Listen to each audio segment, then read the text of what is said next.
எபிரேயருக்கு எழுதின நிருபம் நாம் முறை வாசித்திருக்கிறோம். அந்த புஸ்தகத்தினுடைய முழு தாற்பயம்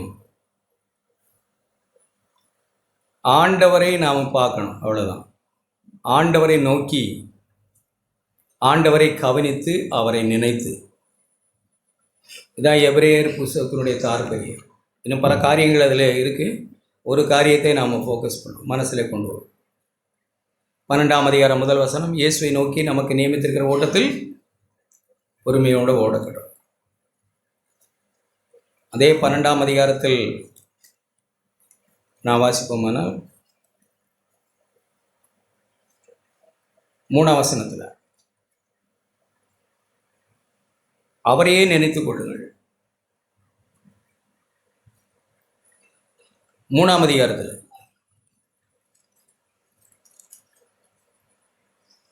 கவனித்து பாருங்கள். நாம் கவனிக்கப்பட வேண்டியவரும், நோக்கி பார்க்கப்பட வேண்டியவரும், நினைக்க வேண்டியவரும் ஒருவர் தான். அவரை பிதாவானவர் எல்லாவற்றுக்கும் மேலாய் உயர்த்தி இருக்கிறார். ரோமருக்கு எழுதின நிருபம். சில நேரங்களில் நாம் அப்படியெல்லாம் சிந்திக்காமல் போயிடுறோம். 1ஆம் அதிகாரம் 4-5 வசனங்களை வாசிக்கிறேன். இயேசு கிறிஸ்துவை குறித்து தேவன் தம்முடைய தீர்க்கதரிசிகள் மூலமாய் பரிசுத்த வேதாகமங்களில் முன்னே தம்முடைய சுவிசேஷத்தை பற்றி வாக்குத்தத்தம் பண்ணினபடி கர்த்தராகிய இயேசு கிறிஸ்துவானவர் மாம்சத்தின்படி தாவீதின் சந்ததியில் பிறந்தவரும், பரிசுத்தமுள்ள ஆவியின்படி தேவனுடைய சுதன் என்று மரித்தோரிலிருந்து உயிரோடு எழுந்ததினாலே பலமாய் நிரூபிக்கப்பட்ட தேவகுமாரனுமாய் இருக்கிறார். அவர் நாம் எப்போதும் தப்பாய் ஒரு பக்கம் போகக்கூடாது. ஆண்டவர் எந்த நேரத்திலும் 100% தேவன், 100% மனுஷன்தான். எந்த சூழ்நிலையிலும் அவர் தேவனாய் இல்லாமல் ஒரு சூழ்நிலையும் இல்லை, மனுஷனாய் மட்டுமே இருந்த ஒரு சூழ்நிலையும் இல்லை. நம்ம அப்படியே விளங்கிக்கணும். அவர் இந்த பூமியில் சோதனைகளை, அவருக்கு வந்த பிரச்சனைகளை அவர் சந்தித்தது மனுஷனாய் இருந்து. பல சூழ்நிலைகளில் அவர் மனுஷனாக இருந்து அநேக காரியங்களை செய்யலை, தெய்வமாக இருந்தே தான் சந்தித்தார். கடல் மேல் நடந்தார். எத்தனையோ அற்புத அடையாளங்களை அவர் மனுஷனாக இருந்து செய்யலை. அவர் தெய்வீகத்தை ஒருபோதும் விட்டுடலை. அதை எப்போ முழுக்க முழுக்க ஒரு மாம்சமான மனுஷனும் இல்லை. நம்ம அப்படி விளங்கிக்கொள்ளணும். ஒரு கோடிக்கு போய் நாம் தேவ தூஷணம் செய்யக்கூடாது. என்ன சொல்கிறாங்கன்னா, மாம்சத்தின்படி தாவீதின் சந்ததியில் பிறந்தவர். எபிரேயர் நிறுவக்காரன் அதை அப்படித்தான் சொல்லுகிறார். 3ஆம் அதிகாரத்தில் அருமையாய் எப்படி சொல்லுகிறாருன்னா, பிள்ளைகள் மாம்சத்தையும் இரத்தத்தையும் உடையவர்களாய் இருக்க, 2ஆம் அதிகாரம் 14 அவரும் அவர்களைப் போல மாம்சத்தையும் இரத்தத்தையும் உடையவரானார். பாவம் இல்லாத பரிசுத்தர் அவர். அவரிடத்தில் ஒரு சின்ன பாவம் கூட இல்லை. அவர் பாவம் செய்யவில்லை. வேதம் அப்படிதான் சொல்லு. அப்ப தாவீதின் சந்ததியிலே பிறந்தவர் தாவீதை போல நினைச்சிடக்கூடாது. நாம் அந்த சந்ததியில வந்தவர் பரிசுத்த உள்ள ஆவியின்படி தேவனுடைய குமாரன் என்று மரித்தோரிலிருந்து எழுந்ததுனாலே ஒரு மனுஷனாய் தேவன் அடிமையின் ரூம் எடுத்து ஒரு மாம்சமாய் மனுஷனாய் இந்த பூமிக்கு வந்தார், நம்மை போல. ஆனா அவர் பரிசுத்த ஆவியினாலே மரித்தோரிலிருந்து முதலாவது எழுந்தவர். அவர் முதற் பேரானவர். அவர் எழுந்தார். எழுந்ததினாலே அவர் தேவனுடைய குமாரன் என்று பலமாய் நிரூபிக்கப்பட்டவர். வேற யாரும் இல்லை. உயிரோடு ஒரு எடுத்துக்கொள்ளப்பட்டார்கள். நான் வேதத்தில் வாசிக்கிறோம், ஏனோக்கு, எலியா. ஆனால் இவர்கள் உயிரோடு எழுந்தவர்கள். அவர்கள் திரும்ப வந்து மரிப்பார்கள், அவர்கள் அப்புறம் எழுந்திருப்பார்கள். ஆனால் ஆண்டவர் உயிரோடு எழுந்தவர் ஒரே ஒரு நம்ம போல மனுஷனாய் வந்து மனுஷனுக்கு ஒப்பாகி மனுஷனோடு கூட தன்னை அடையாளப்படுத்தி கொண்டு மாம்சமும் இரத்தமும் உடையவராய் வந்து இந்த பூமியில் ஒரு பாவமும் செய்யாதவராய், பாவமற்றவராய், பாவம் இல்லாதவராய் இருந்து அவர் உயிரோடு எழுந்தார். பலமாய் நிரூபிக்கப்பட்டார் அவர். அவரை இப்ப நம்ம கவனிச்சோம்னா நமக்கு என்ன நடக்கும்? அப்படித்தான் இந்த எபிரேயர் நிருபம் எழுதுது. அவரை நாம் உற்று கவனிக்கணும். எபிரேயர் 1ஆம் அதிகாரம் நான் 1லிருந்து வாசித்தோமானால், பூர்வ காலங்களில் பங்கு பங்காகவும் வகை வகையாகவும் தீர்க்கதரிசிகள் மூலமாய் பிதாவுகளுக்கு திருவுளம் பற்றின தேவன் இந்த கடைசி காலங்களில் குமாரன் மூலமாய் நமக்கு திருவுளம் பற்றினார். திருவுளம் பற்றினார்னா, தேவன் தம்முடைய இருதயத்தை, தேவன் எவ்வளவாய் ஜனங்களை நேசிக்கிறார் என்பதை, தேவன் இருக்கிற இடத்துக்கு மனுஷர்களை எப்படி கொண்டு போகணும் என்கிற திருவுள சித்தத்தை, விருப்பத்தை, தேவன் எப்படி மகிமையாய் இருக்கிறாரோ அதே போல மகிமை அடைந்த இடத்துக்கு நாம் போகிறதுக்காக உள்ள தேவனுடைய திட்டத்தை, தன்னுடைய இருதயத்தை தம்முடைய குமாரன் மூலமாய் வெளிப்படுத்தினார், திருவுளம் பற்றினார். இவரை சர்வத்துக்கும் சுதந்திரவாளியாக நியமித்தார். இவரை கொண்டு உலகங்களையும் உண்டாக்கினார். ஏதோ சின்னதாய் பார்க்கக்கூடாது அவரை, ஆண்டவரை. பெரியவர் பிதா, சின்னவர் இயேசு, அதுக்கு கீழே சோட்டா ஏதோ அப்படியெல்லாம் யோசிக்கக்கூடாது. எப்படி நாம் விளங்கி கொண்டுகிறோம்? திருத்துவத்தில் எல்லா மூவரும் சமம், எல்லாவற்றுக்கும் அவரை சுதந்திரம். இவர் மகிமையின் பிரகாசம், அவருடைய தன்மையின் சொரூபமாயிருந்து சர்வத்தையும் தம்முடைய வல்லமுள்ள வசனத்தினாலே தாங்குகிறவராய் தம்மாலே தாமே நம்முடைய பாவங்களை நீக்கும் சுத்திகரிப்பை உண்டு பண்ணி உன்னதத்தில் உள்ள மகத்துவமானவருடைய வலது பார்சத்திலே உட்கார்ந்திருக்கிறார். தம்மாலே தாமே நமக்கு பாவ பரிகாரமாயி நம்முடைய பாவங்களை சுமந்து தீர்க்க வெளிப்பட்டு, அவரை எல்லாமே ரட்சகர் இல்லை. நம்மளாம் விளங்கி இருக்கிறோமா? நம்ம என்ன வாசிக்கிறோன்னா 2ஆம் அதிகாரத்தில் நம்ம போவோம். எதுக்காக இதெல்லாம் சொல்கிறேன்னா, நம்முடைய கண்களை நம்ம எப்படி பதிய வைக்கிறோம். அவர் தான் நம்முடைய பாவ பரிகாரி. எத்தனை பேருடைய பாவம் அப்படி மன்னிக்கப்பட்டிருக்கிற நிச்சயமும், என் பாவங்களை நீக்கும் சுத்திகரிப்பை உண்டு பண்ணியிருக்கிறார் என் ஆண்டவர். உன்னதத்தில் உள்ள மகத்துவமானோட வலது பார்சத்தில் உட்கார்ந்திருக்கிறார். நிறைய காரியங்களை நான் வாசிக்கலாம். அந்த ஆண்டவரை நாம் கவனிக்கணும். ஏன் நாம் கவனிக்கணும்? 2ஆம் அதிகாரம் 1 வசனம். எவ்வளோ பெரிய உயர்ந்த உதவிகளும் நன்மைகளும் இரட்சிப்பை சுதந்திரிக்க போகிற பிள்ளைகளுக்கு தேவதூதர்கள் மூலமாய் பணிவிடை செய்யப்படுகிறது. 14 வசனம். ரட்சிப்பை நம்ம அவ்வளோ பெருசாக பார்க்கணும். ரட்சிப்புனா ஏதோ ஒரு ரட்சிக்கப்பட்டோம்ன்ற அப்படி அந்த அர்த்தம் இல்லை. ரட்சிக்கப்பட்டோம்ன்றது நமக்கு ஆக்கின தீர்ப்பு இல்லாமல் நம்ம விடுதலையானோம், பரிசுத்தமாகிறோம், மகிமையடைய போகிறோம். ஒரு வார்த்தையை நீங்கள் வாசித்து பார்த்தீங்கன்னா தெரியும் நமக்கு. அப்படி எப்படி எழுதியிருக்கு? 15ஆம் வசனம், 2:15. அவரை நாம் நோக்கி பார்க்கணும். 2:15 எப்படி எழுதியிருக்குன்னா, விடுதலை பண்ணினார், அப்படி ஆனார். 15ஆம் வசனம், ஜீவகாலமெல்லாம் மரண பயத்தில் இருந்த யாவரை விடுதலை பண்ணும்படிக்கு.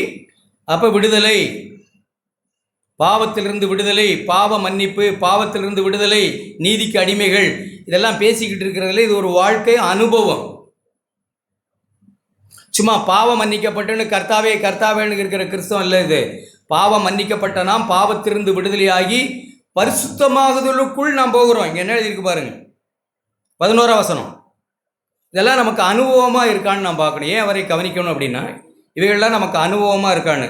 எப்படி எனில், பரிசுத்தம் செய்கிறவரும் பரிசுத்தம் செய்யப்படுவருமாக யாவரும். பரிசுத்தம் செய்கிறவர் யார்? தேவன், கிறிஸ்து. பரிசுத்தம் செய்யப்படுகிறது யாரு? நாம். அப்போ பரிசுத்தம் செய்கிறவர், நாம் பரிசுத்தம் செய்யப்படுகிறவர். பரிசுத்தம் செய்யப்படுகிறோம். இப்போ பரிசுத்தம் செய்யப்படுகிறோமா? விடுதலை பண்ணப்பட்டோம். இப்போ பரிசுத்தம் நம்மை கழுவி சுத்திகரித்து கொண்டே இந்த கிறிஸ்தவ வாழ்க்கை இருக்கா, அல்லது பாவம் மன்னிக்கப்பட்டது அப்படின்னு மேலோட்டமாய் நிற்குதா? பரிசுத்தம் செய்யப்படுகிறோமனா, அல்லது பரிசுத்தமாகுதல் நமக்கு கிடைக்கிற பரிசுத்தமாக்கிக்கிட்டே இருக்கிறோமா? நம்மை கழுவிக்கொண்டு மனம் புதிதாகி கொண்டு பாவத்தை நாம் பார்த்து, பரிசுத்தத்தை கிறிஸ்துவிலே நாம் பார்த்து, பாவத்தை நம்மிலே நாம் பார்த்து, நம்மை பரிசுத்த ஆவியினாலே கழுவிக்கொள், என்னை கழுவும் என்று நாம் சொல்லுகிறோமா? அது அனுதினமும் நம்முடைய வாழ்க்கையில் நடக்குதா? இதுதான் நம்ம ரட்சிப்புன்னு சொல்கிறோம். ரட்சிப்புனா ஏதோ அங்கே இங்கேயும் உன்னோட பிச்சு பிச்சு போட்டது மாதிரி சொல்லக்கூடாது. ரட்சிப்புனா அது அப்படி ஒரு ஒரு பொறுப்பானது. அது என் பாவங்கள் மன்னிக்கப்பட்டது, எனக்கு ஆக்கினை தீர்ப்பில்லை, பாவத்திலிருந்து விடுதலையானேன். இப்போ நான் காணாத, நான் அறியாத, நான் இயேசுவிலே பார்க்கிற பரிசுத்தத்துக்கேற்ற விதத்தை என்னிலே இல்லாததை நான் பார்க்கிற போது, இப்போ நான் பரிசுத்த ஆவியானவரால் நிரப்பப்பட்டு, பரிசுத்த ஆவியானவரே என்னை உம்முடைய குமாரனுடைய சாயலாய் மாற்றும் என்று நான் பரிசுத்தமாகிக் கொண்டு, கழுவிக்கொண்டு, பேச்சு, நடக்கை, சிந்தை, தொழில், வீடு, குடும்பம், மனைவி, பிள்ளைகள் எல்லாவற்றிலும் அப்படி நான் இயேசுவை கவனிக்கிறேனா? அல்லது இயேசு என்னை போல இருந்திருந்தா இயேசு என்ன செய்திருப்பார் இந்த சூழ்நிலையில் அப்படின்னு ஆவியானவர் நம்மளை கண்களை திறந்து இயேசுவை பார்க்க செய்கிறாரா? அப்படி பார்க்கும்போது நம்மிடத்துல பாவத்தை நாம் பார்க்க முடியலையா? பாவத்தை நாம் இயேசுவை பார்த்து நம்முடைய பாவத்தை இன்னும் பார்க்க முடியலன்னா நம்ம எங்கேயோ தப்பாயிட்டோம்னு அர்த்தம். அனுதினமும் நாம் கிறிஸ்துவை கண்டு, பாவங்கள்னா ஏதோ பெருசு நான் சொல்லலை, அவரை போல இல்லாத மனோபாவங்கள், அவரை போல இல்லாத சிந்தனைகள், அவரை போல இல்லாத பேச்சு, அவரை போல இல்லாத எந்த அனுபவிக்கிற உலகத்தின் அனுபவிக்கிறவைகள் அவரை போல இல்லாதவைகள் எல்லாவற்றையும் நான் கண்டு, ஆண்டவரே உம்மை போல உமக்கு உம்முடைய பரிசுத்தத்துக்கு எவ்வளவு தூரமாக நான் இருக்கிறேன், என்னை உம்முடைய ஆவியினால் கழுவும் என்று சொல்லி பரிசுத்த ஆவியினாலே நான் கேட்டு, இயேசு கிறிஸ்துவின் இரத்தம் சகல பாவங்களை நீக்கி நம்மை கழுவி அப்படி பரிசுத்தமாகிக்கொண்டே இருக்கிறோமா? பரிசுத்தமாகுதல் உங்களுக்கு கிடைக்கும் பலன். இன்னொரு வசனத்தை பாருங்க.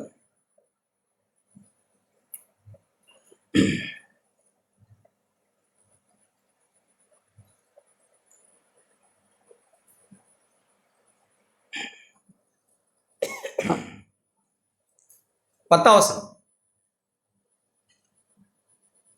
தமக்காகவும் தம்மாலேயும் சகலத்தையும் உண்டாக்கினவர். யாரை பற்றி தான் எழுதியிருக்கு? ஆண்டவரை பற்றி, இயேசுவை பற்றி. தமக்காகவும் தம்மாலேயும் சகலத்தை உண்டாக்கின ஆண்டவர் இந்த பூமியிலே ரட்சிப்பின் அதிபதி. அவர் இந்த பூமியிலே உபத்திரவங்களினாலே பூரணப்பட வேண்டியதாக இருந்தது. அப்படியானால் அவருக்கு ஏதோ அபூரணம் இருந்தது, அவர்கிட்ட பூரணம் இல்லாமல் இருந்தது, குறை இருந்தது, அவர்கிட்ட பாவம் இருந்தது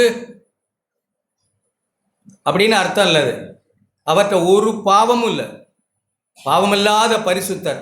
அப்ப என்ன பூரணரானார்? தன்னை இந்த பூமியிலே மனுஷனோடு அடையாளப்படுத்தி கொண்டார். அவர், நானும் இவர்களில் ஒருவன், நானும் இந்த என் அடுத்த வசனம் அப்படி எழுதி, என் சகோதரரில் ஒருவன் நான். அவர்களைப் போல அவர்களுக்கு உதவி செய்யும்படிக்கு அவர்களுக்காக அவர்களோடு கூட தன்னை அடையாளப்படுத்தி கொண்ட அவர் இந்த பூமியில பல உபத்திரவங்களினூட நாம் எப்படி கடந்து போகிறோமோ அப்படி கடந்து போகிற பல உபத்திரவங்களினூடாய் மனுஷருக்கு அப்படி அவர் ஒப்பானார். அவர்கிட்ட ஏதோ குறை இருந்தது, அவர் பாவம் செய்தார், அவர் பூரணப்பட்டார்னு அந்த அர்த்தம் இல்லை. அப்படி அவர் எப்படி எழுதியிருக்கு? சகலத்தை உண்டாக்கினவர் அநேகம் பிள்ளைகளை, அநேகம் சகோதரர்களை, அநேகம் தம்பிமார்களை, அப்படி எடுத்து பாருங்க. அநேகம் பிள்ளைகளை, அநேக சகோதரர்களை மகிமையிலே கொண்டு வந்து சேர்க்க ஒரே ஒரு நோக்கம் தான் ஆண்டவர் இந்த பூமியில வந்த நோக்கம். அநேகம் பிள்ளைகளை மகிமையில கொண்டு போய் சேர்க்கணும். எங்க கொண்டு போய் சேர்க்கணும்? எங்க இருந்தாங்களோ அங்க கொண்டு போய் சேர்க்கணும். அதுக்காக தான் வந்தார். அதுக்கு ஒரே வழி, அவர் எடுத்த வழி அநேக உபத்திரவங்களோடாய் அவர்களோடு கூட தன்னை அடையாளப்படுத்தின, அவர்களோட தன்னை இணைத்தார். அடுத்த வசனத்தில் எழுதியிருக்கு, இத நிமித்தம் அவர்களை 11 வசனத்தில் சகோதரன் சொன்னார். அப்ப நம்மை விடுதலை பண்ணினார், இப்ப பரிசுத்தமாக்குகிறார், மகிமையிலே கொண்டு வந்து சேர்ப்பார். அதான் ரட்சிப்புன்னு சொல்றோம். ரட்சிப்பு அநேகம் பிள்ளைகளை மகிமையிலே கொண்டு சேர்க்கிறார். அதற்கு அவர் செய்தது விடுதலையாக்கினார். பாவ மன்னிப்பு, பாவத்திலிருந்து விடுதலை, பரிசுத்தமாகுதல், பரிசுத்தம் செய்கிறார். இப்ப மகிமையிலே கொண்டு போய் நம்மை சேர்ப்பார். இப்படி சேர்க்கிறதுக்காக அவர் 4 வசனம் 2:4 அடையாளங்களினாலும் அற்புதங்களினாலும் பலவிதமான பலத்த செய்கைகளினாலும் தம்முடைய சித்தத்தின்படி பகிர்ந்து கொடுத்த பரிசுத்த ஆவியின் வரங்களினாலும் தேவன் தாமே சாட்சி கொடுத்ததுமாயிருக்கிற இவ்வளவு பெரிதான ரட்சிப்பை குறித்து நாம் கவலையற்று இருப்போமானால் தண்டனைக்கு எப்படி தப்பித்துக் கொள்வோம்? ஏன் அவரை கவனிக்கணும்? ஏன் அவரை கவனிச்சு நாம் ஓடணும் அப்படின்னா, இவ்வளவு பெரிய ரட்சிப்பு நான் புரியுதா உங்களுக்கு? இப்ப நம்ம கேட்டோமே, இதெல்லாம் தான் இவ்வளவு பெரிய ரட்சிப்பை குறித்து நாம் கவலையற்று இருப்போமானால் தண்டனைக்கு எப்படி தப்பித்துக் கொள்வோம்? 2ஆம் அதிகாரம் 1 வசனம், ஆகையால் இப்படி ரட்சிப்பை சுதந்திரிக்க போகிற அல்லது பாவம் மன்னிக்கப்பட்டு பாவத்திலிருந்து விடுதலையாக்கப்பட்டு பரிசுத்தமாக்கி கொண்டு பரிசுத்த ஆவியினாலே தங்களை பரிசுத்தமாகுதலுக்கு ஒப்பு கொடுத்து மகிமை அடைய போகிறவர்களுக்கு ஊழியம் செய்யும்படிக்கு தேவதூதர்கள் அனுப்பப்படுகிற பணிவிடை ஆவிகளாய் இருக்கிறார்கள். ஆகையால் அப்படின்னு தான் 2ஆம் அதிகாரம் 1 வசனம். ஆகையால் நாம் கேட்டவைகளை விட்டு விலகாதபடிக்கு அவைகளை மிகுந்த ஜாக்கிரதையாய் கவனிக்கணும். நம்ம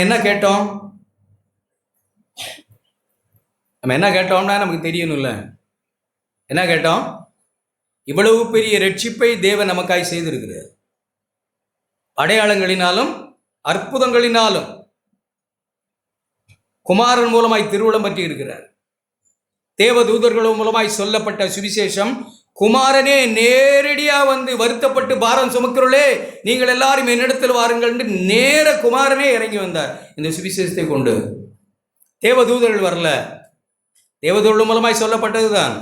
ஆனால் இந்த கடைசி காலங்களில் தேவன் தம்முடைய குமாரனே சுவிசேஷமாய் தானே இறங்கி வந்து மனுஷனோடு இடைப்பட்டார். இவ்வளவு பெரிய ரட்சிப்பை குறித்து நாம் கவலைப்படக்கூடாது, நாம் அவரை கவனிக்கணும். நாம் கேட்டவளை விட்டு விலகாதபடி. விலகுதல் அப்படின்னா நிறைய கேட்டுட்டு இருக்கோம், வருஷங்களாய் கேட்டுட்டு இருக்கோம் கிறிஸ்தவர்கள். நாம எங்க விலகுறோம்னு தெரியுதா?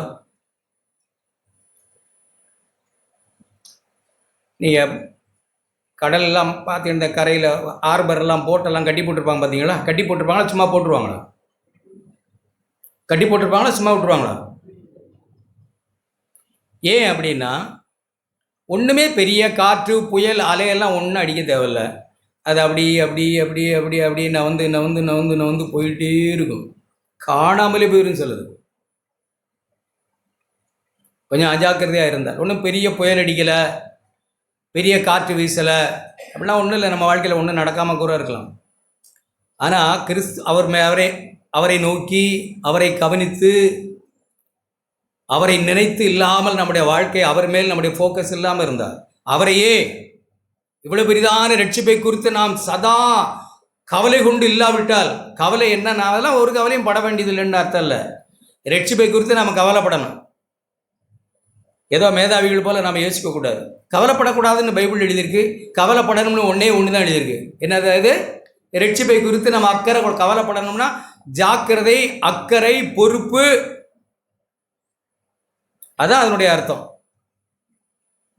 அப்படி இல்லைன்னா படகு அப்படியே போய் காணாமல் போயிடும். அதுபோல நாமும் அவரை விட்டு விலகி உலகத்துக்கு போவோம். தெரியாது நமக்கு எங்கே விலகணும்னே.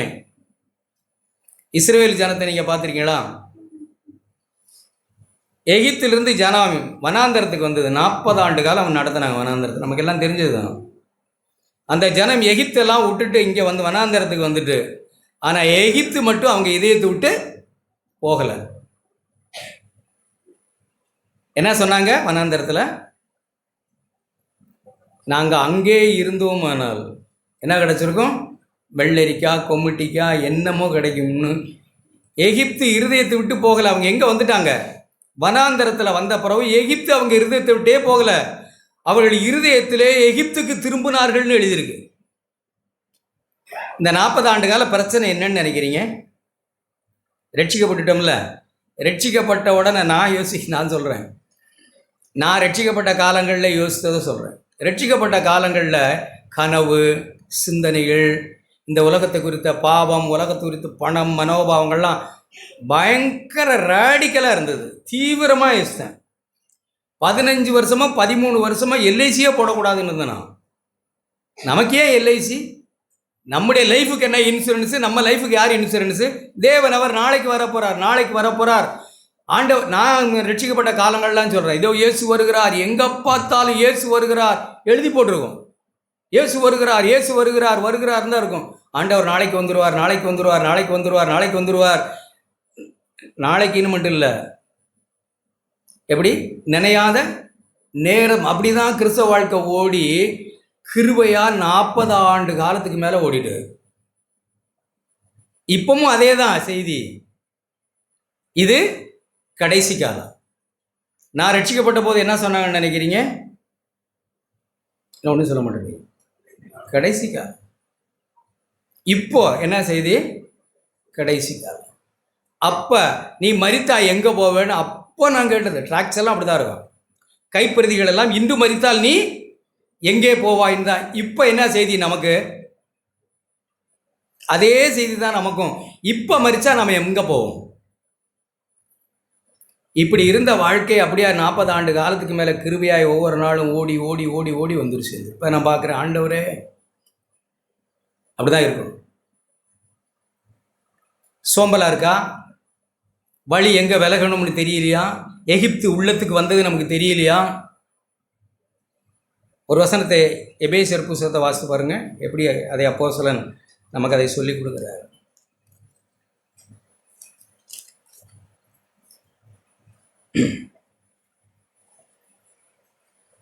ரெண்டாம் வசனத்திலிருந்து வாசிக்கிறேன். எபேசியர் 2. முற்காலம்னு ஒன்று இருக்கா இல்லையா? இப்போ குழப்பிக்கிட்டு இருக்கோமா? முற்காலம்னா ரட்சிக்கப்படாத ஒரு காலம், அதுதான் முற்காலம். அது எப்படி இருக்கு? முற்காலத்தில் உலக வழக்கம். இந்த உலகத்துக்கு ஒரு சிஸ்டம் இருந்தது. உலகத்தார் ஒரு வாழ்க்கை வாழ்ந்தாங்க. அந்த உலகத்துக்கு ஏற்றபடி நாமும் வாழ்ந்தோம். ஒரு சிலருக்கு ஒன்றும் புரியல. அன்னைக்கும் மாறல, இன்னைக்கும் மாறினதே தெரியல. நம்ம மாறலை, அதனால ஒன்றும் தெரியல. புதுசும் தெரியல, பழசும் தெரியல. அதே பேச்சு இன்னைக்கும் இருக்கு.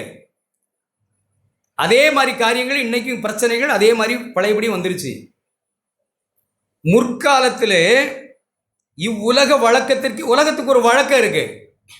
பணத்தை ஒரு மாதிரி அது பார்க்குது, மனுஷருடைய மகிமை ஒரு பார்க்குது, ஜாதியை ஒரு மாதிரி பார்க்குது, படிப்பை ஒரு மாதிரி பார்க்குது, ஜபத்தை ஒரு மாதிரி பார்க்குது, இங்கே சபைக்கு வந்த பக்தியை ஒரு மாதிரி பார்க்குது, பக்தி வேஷங்களை ஒரு மாதிரி பார்க்குது. ஒரு உலக வழக்கத்துக்கேற்றபடியாகவும் கீழ்ப்படியாமின் பிள்ளைகளிடத்தில் இப்பொழுது கிரியை செய்கிற ஆகாயத்து அதிகார பிரபு. கீழ்ப்படியாமின் பிள்ளைகளிடத்தில் ஆகாயத்து அதிகார பிரபுவாகிய பிசாசு, அவன் ஒரு சிஸ்டங்களை அவர்களை வேல்யூ பண்ணி சொல்லியிருந்தான். இதெல்லாம் பெருசு, இதெல்லாம் கனத்துக்குரியது, மரியாதைக்குரியது, பக்தி மரியாதைக்குரியது, வேஷம் மரியாதைக்குரியது, பெரிய காரியங்களாக சொல்லி அப்படிதான் நாமும் நம்ம ரட்சிக்கப்படாத கொண்டு அப்படிதான் நடந்தோம். ஆவிக்கேற்றபடி நடந்து கொண்டீர்கள் இல்லையா? நடந்தோமா? பரிசுத்த ஆவியானவர் சொல்வது உண்மையா இல்லையா? நடந்து கொண்டோமா இல்லையா? ஒன்றும் புரியல. முன்னே எப்படி நடந்து கொண்டோம்? ஆகாயத்து பிரபு ஆகிய பிசாசின் செயல்படி நடந்தோம். அவன் சொல்படி நடந்தோம், அனுசரித்து வந்தோம். அவர்களுக்குள்ளே நாம் எல்லாரும், யாரு? பவுல் பேசுகிறார். நாம் எல்லாரும் நாம ஒத்துக்கிறோமா? நான்லாம் அப்படி இல்லை. அப்படியா? அப்படி இல்லை. அவர்களுக்குள்ளே நாம் எல்லாரும் முற்காலத்திலே நமது மாம்சமும் மனசும் விரும்பினவர்களை செய்து சுபாவத்தினாலே மற்றவர்களைப் போல கோபாக்கினின் பிள்ளைகளாயிருந்தோம், நரகத்தின் பிள்ளைகளாயிருந்தோம். இதெல்லாம் பாஸ்ட், கடந்த காலம். தேவனோ இப்படி இருந்த நம்முடைய வாழ்க்கையில தேவன் இரக்கத்தில் ஐஸ்வர்யம் உள்ளவராய், தாராளமாய் எல்லா மனுஷரிடத்திலும் இரக்கத்தை அள்ளி கொடுக்கிற ஐஸ்வர்யவானாய் வந்து நம்மில் அன்பு கூர்ந்து தம்முடைய மிகுந்த அன்பினால, அதை பரிசுத்த ஆவியானவர் அப்படித்தான் அதை பொங்கி சந்தோஷமாய் சொல்லுகிறார். தேவனோ இரக்கத்தில் ஐஸ்வர்யம் உள்ளவராய் நம்மில் அன்பு கூர்ந்த தம்முடைய மிகுந்த அன்பினால அக்கிரமங்களிலும் பாவங்களிலும் மரித்தவர்களாய் இருந்த நம்மை கிறிஸ்துவுடனே கூட உயிர்ப்பித்தார், கிருபையினாலே ரட்சிக்கப்பட்டோம். மரித்திருந்தோம், நாம் தேவன் நம்மை உயிர்ப்பித்தார். முன்னே நம்ம மரிச்சு போயிருந்தோம். இந்த உலகத்தின் உலகத்துக்கு ஒரு சிஸ்டம் இருக்கு. இப்போ அந்த சிஸ்டத்துக்கு போகிறோமா? நம்ம வழுகி நம்முடைய மனம் கேட்டவைகளை விட்டு விலகி பழையபடி அதுக்கு போகிறோமா? அப்படித்தான் நம்ம பார்க்கணும். பணத்தை இப்போ எப்படி பார்க்குறோம்? இப்போ மனுஷர்களை எப்படி பார்க்குறோம்? இந்த உலகத்தின் மேன்மையை எப்படி பார்க்குறோம்? பாவத்தை எப்படி பார்க்குறோம்? அப்படி பேசிட்டு எபிரேயர் நிருபம், எகிப்து நம்முடைய உள்ளத்துக்கு வந்துருச்சா? எகிப்தை விட்டு வந்துட்டு எகிப்து நம்ம உள்ளத்தில் தான் இருக்கா? சபையில் இருக்கிறோம். இந்த உலகத்தின் ஆவி நமக்குள்ளே வந்துருச்சா? கனம், மரியாதை, பணம், இதுதான் பெருசாக நமக்கு எதுவும் வந்துருச்சா? மனுஷருடைய மரியாதை, மனுஷருக்கு முன்பாக நீதிமான்,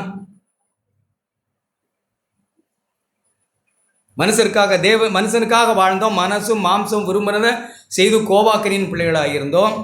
இப்போ பரிசுத்த ஆவியானவர் சொல்லுகிறபடி மனம் புதிதாகி மறுரூபமாகிறோமா அல்லது எங்கேயாவது வழுகி போகிறோமா? நமக்கு தெரியாது. அது அப்படி வழுகி போகிறது, விலகி போகிறது. எகிப்து நம்மளை இருதயத்தை விட்டு போயிருச்சா? எகிப்து உள்ளதாக இருக்கா? பிள்ளைகள், படிப்பு, பணம், எதிர்காலம் எல்லாம் கர்த்தர் பார்த்து கொள்வார்னு ஆபிரகாமின் சந்ததியாய் எப்படி வந்தோம்? மோரியா மலையில் ஆபிரகாம் போகும்போது எப்படி சொன்னார்? எல்லாம் கர்த்தர் பார்த்துக்கொள்வார் அப்படின்னு வந்தோம். இப்போ எப்படி? இப்போ நாம் பார்த்துக்கிட்டு இருக்கோமா? விலகிட்டோம்னு அர்த்தம். நமக்கு தெரியல. இப்போ கவலை, பயம் எல்லாம் நம்மளை பழையபடி பிடிக்குதுண்ணா. எல்லாம் கர்த்தருக்கு தெரியும். ஒரே இரத்தத்தினால் தோன்றப்பண்ணி பூமியின் மீதெங்கும் குடியிருக்க செய்து முன் தீர்மானிக்கப்பட்ட காலங்களையும் எல்லைகளையும் அவர் முன்குறித்திருக்கிறார். அப்போஸ்தலர் 17ஆம் அதிகாரம். அவரை நாம் பற்றி கொண்டு பரிசுத்தமாக செய்திருக்கிறார். அவர் சகலமும் பொறுப்படுத்திக் கொள்வார். தண்டனையிலிருந்து விலக்கினவர், இப்போ பரிசுத்தமாக்கி கொண்டிருக்கிறவர், என்னை மகிமையிலே கொண்டு வந்து சேர்ப்பார்னு ஆசையாகி தொடங்கி வந்த நாம் இப்போ தேவனை தள்ளிவிட்டு நம்முடைய இருதயத்தில் என்ன வந்து உட்கார்ந்துருக்கு? அப்படித்தான் நாம் அவரை கவனித்து பார்க்கணும். இப்படி நாம் விட்டு அப்படியே விலகி போகிறதுக்கான வாய்ப்புகள் அநேகம் இருக்கு. கடைசியாக காணாமலே போயிடும். உட்காந்துருப்பான் சபையில், மனம் எங்கேயோ இருக்கு, ஆவி நல்லா இல்லை, எகிப்து இதயத்துக்குள்ளே வந்துருச்சு. அவரை நாம் கவனிக்க வேண்டும். இயேசுவை நாம் இப்படிப்பட்ட வெளியேறப்பட்ட எப்படி எழுதியிருக்கு?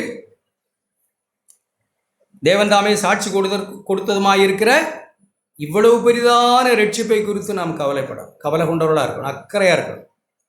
சில நேரங்களில் நீங்கள் பார்ப்பீங்க, பீச் எல்லாம் பார்ப்பீங்க, இப்படி போர்டு வச்சுருப்பாங்க, போகாதீங்க, போனால் அலை எடுத்துக்கிட்டு போயிடும்னு எச்சரிப்பு. அப்படி தான் சொல்கிறாங்க. தண்டனைக்கு எப்படி தப்பித்து கொள்ளுவோம் அப்படின்னா நரகத்துக்கு போயிடுவீங்க அப்படின்ற அர்த்தத்தெல்லாம் சொல்ல. அப்படி நம்ம படிக்க வேண்டியதில்லை. ரட்சிக்கப்பட்டவர்களாய் இருந்தால், ரட்சிக்கப்பட்டவர்களாய் பரிசுத்தமாகி கொண்டிருக்கிறோம். கிறிஸ்துவை போல நம்முடைய சிந்தை மனம் புதிதாகிறதுனாலே மறுரூபமாய்க்கொண்டு. ரோமர் 12ஆம் அதிகாரம் எப்படி எழுதியிருக்கு? முதல் வசனத்தில் 2ஆம் வசனத்தில் எப்படி எழுதியிருக்கு? உங்கள் மனம் புதிதாகிறதுனாலே. ஏற்கனவே உலகத்துக்கு ஒத்தவர்களாய் நாம் இருந்தோம். அவங்களுக்கு ஒன்று நாம் சளைச்சவர்கள் இல்லைன்னு காட்டுறதுக்காக வாழ்ந்தோம். முன்னேலாம் எப்படி வாழ்ந்தோம்னு நினைக்கிறீங்க? பக்கத்து வீட்டில் இருக்கிறவங்களுக்கு ஒன்று நம்ம சளைச்சவங்க இல்லை. நம்மகிட்ட இருக்கோ இல்லையோ நாமும் பகட்டு பண்ணி தான் ஆகணும். அவங்களுக்கு நாம் ஒன்றும் சளைச்சவங்க இல்லை. கடனோ உடனோ எதுவோ நாம் யாருக்கும் சளைச்சவங்க இல்லைன்னு நம்ம காட்டணும் அப்படின்னு தான் உலகத்துக்கு ஒத்த வேஷமாக இருந்தோம்.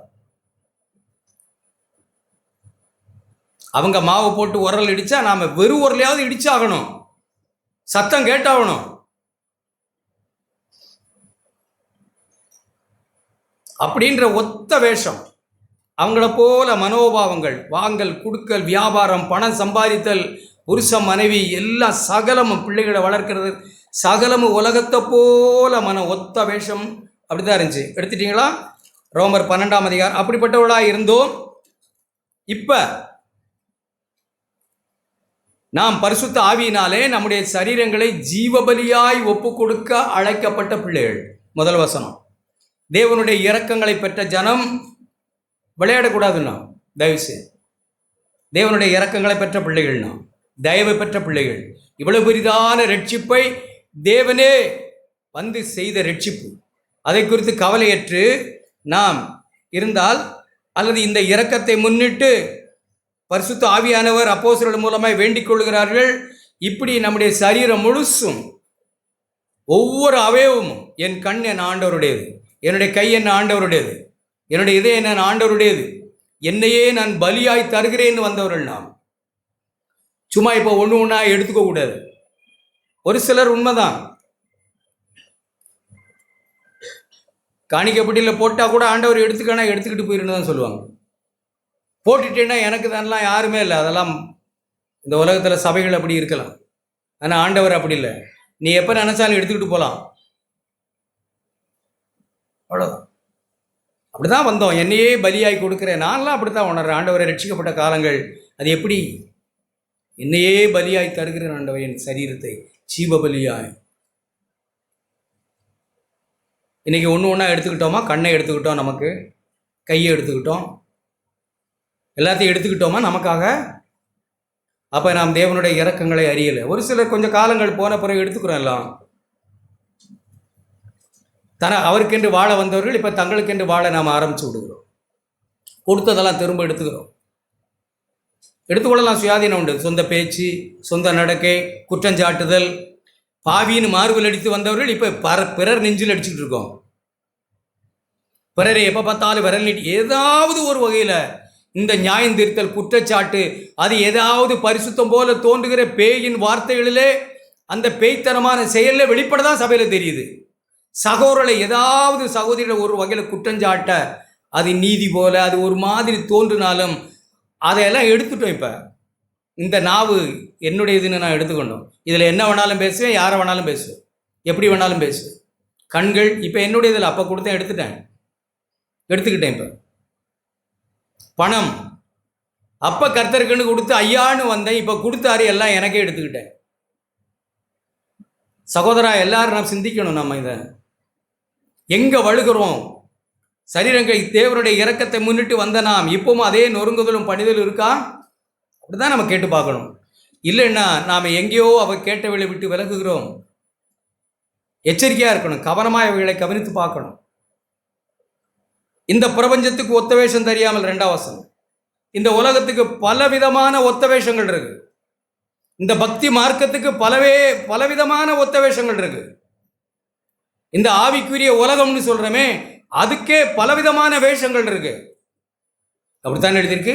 பக்தியின் வேஷத்தை தரித்து அதன் பலனை மறுதலிப்பார்கள். அப்ப இந்த ஆவிக்குரிய மண்டலத்தில் கூட ஒரு சில வேஷங்களை சாத்தான் கொடுக்க நினைக்கிறான் மனுஷருக்கு. வேஷம் போதும், வாழ்வு வேண்டாம். பேச்சு போதும், நடக்கை வேண்டாம். விசுவாசம் பேசுனா போதும், விசுவாசத்துக்கு கீழ்ப்படிதல் வேண்டாம். ஒரு சில பக்தி வேஷங்களை சாத்தான் கொடுக்க ஆஃபர் பண்றான். போதும், இதை வச்சுக்க. இந்த உலகத்துக்கு ஒத்த வேஷம் தரிக்க கூடாதுன்னு தான் சொல்ற. தரித்தால் என்ன எழுதிக்கும் பாரு. தேவனுடைய நன்மையும் அவருக்கு பிரியமும் பரிபூரணமான சித்தம் என்று என்னால் பகுத்தறிய முடியாமல் போகும். நான் எங்கேயோ விலகிட்டேன். ஒரு காலத்தில் அப்படி அர்ப்பணித்தவன் தான் நான். ஒரு காலத்தில் சுறுசுறுப்பாக வந்த ஆள் தான் நான். ஒரு நாள் நீரே கதி, உண்மை அல்லாமல் எனக்கு ஒன்றும் இல்லைன்னு வந்தாள். இப்போ தேவனுடைய நன்மை,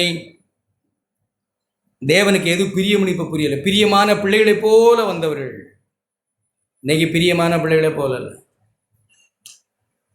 மூடுமா அப்படின்ன மாதிரி பிள்ளைகள் பெற்றோற்று நடந்து கொண்டது எப்படி? பிரியமான பிள்ளைகளை போல இருந்த பிள்ளைகள் இப்ப பெற்றோர் நடத்துகிறது எப்படி? தகப்பன் தாய்க்கே பிரியமானவர்களாக தேவனை எப்படி நடத்த போறோம்? தேவன் எப்படி நடந்து கொள்ள போகிறோம்? கர்த்தாவே எனக்கும் கல்யாணம் பண்ணி வச்சிங்களே, உங்களுக்கு சோத்திரம்னு வந்தது. இப்போ இவரை கல்யாணம் பண்ணுன இதை நொந்து நூல் ஆகி சுமக்குது, நன்றி போயிடுது.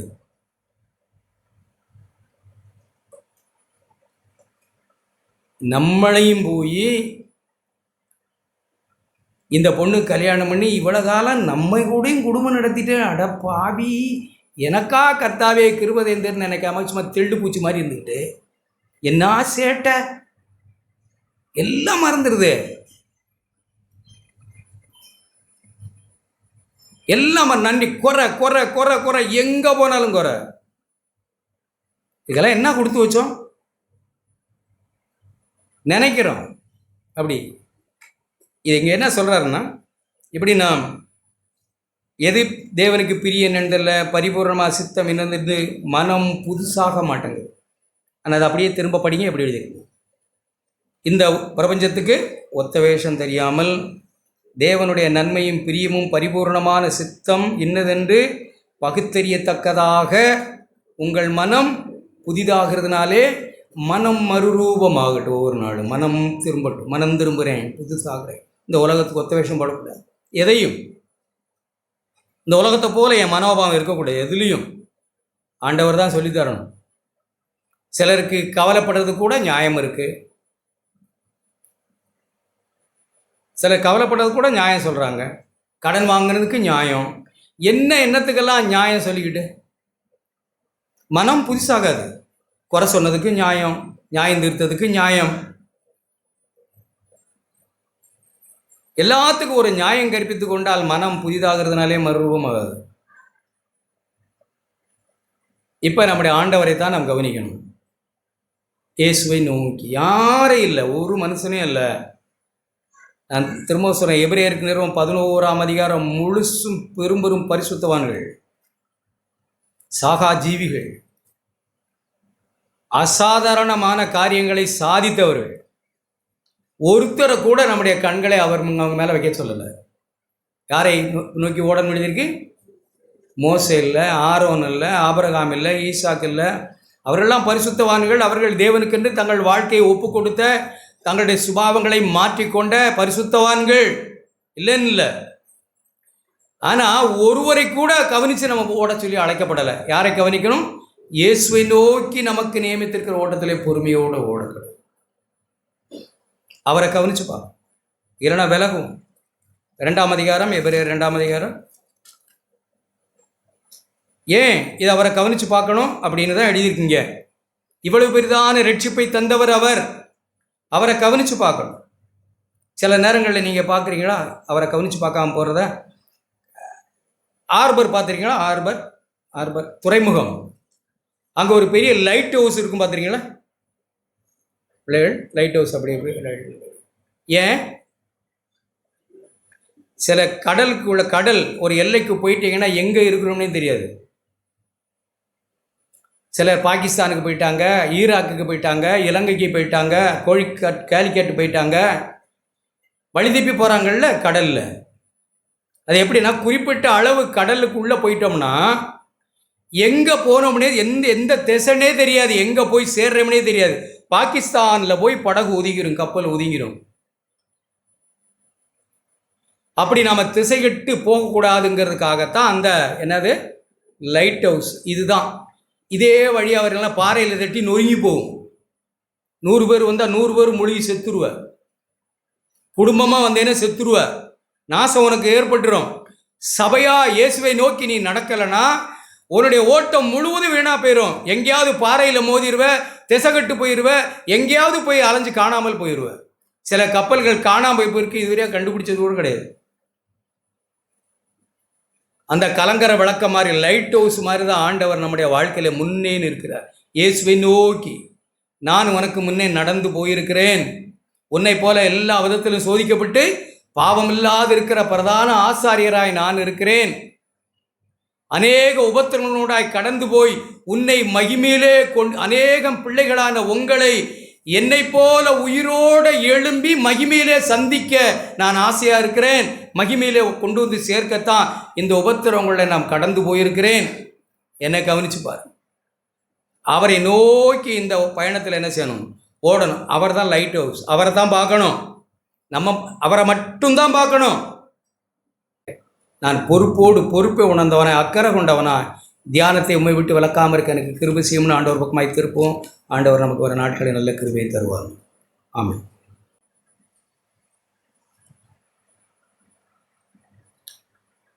ஆண்டவர் பேசின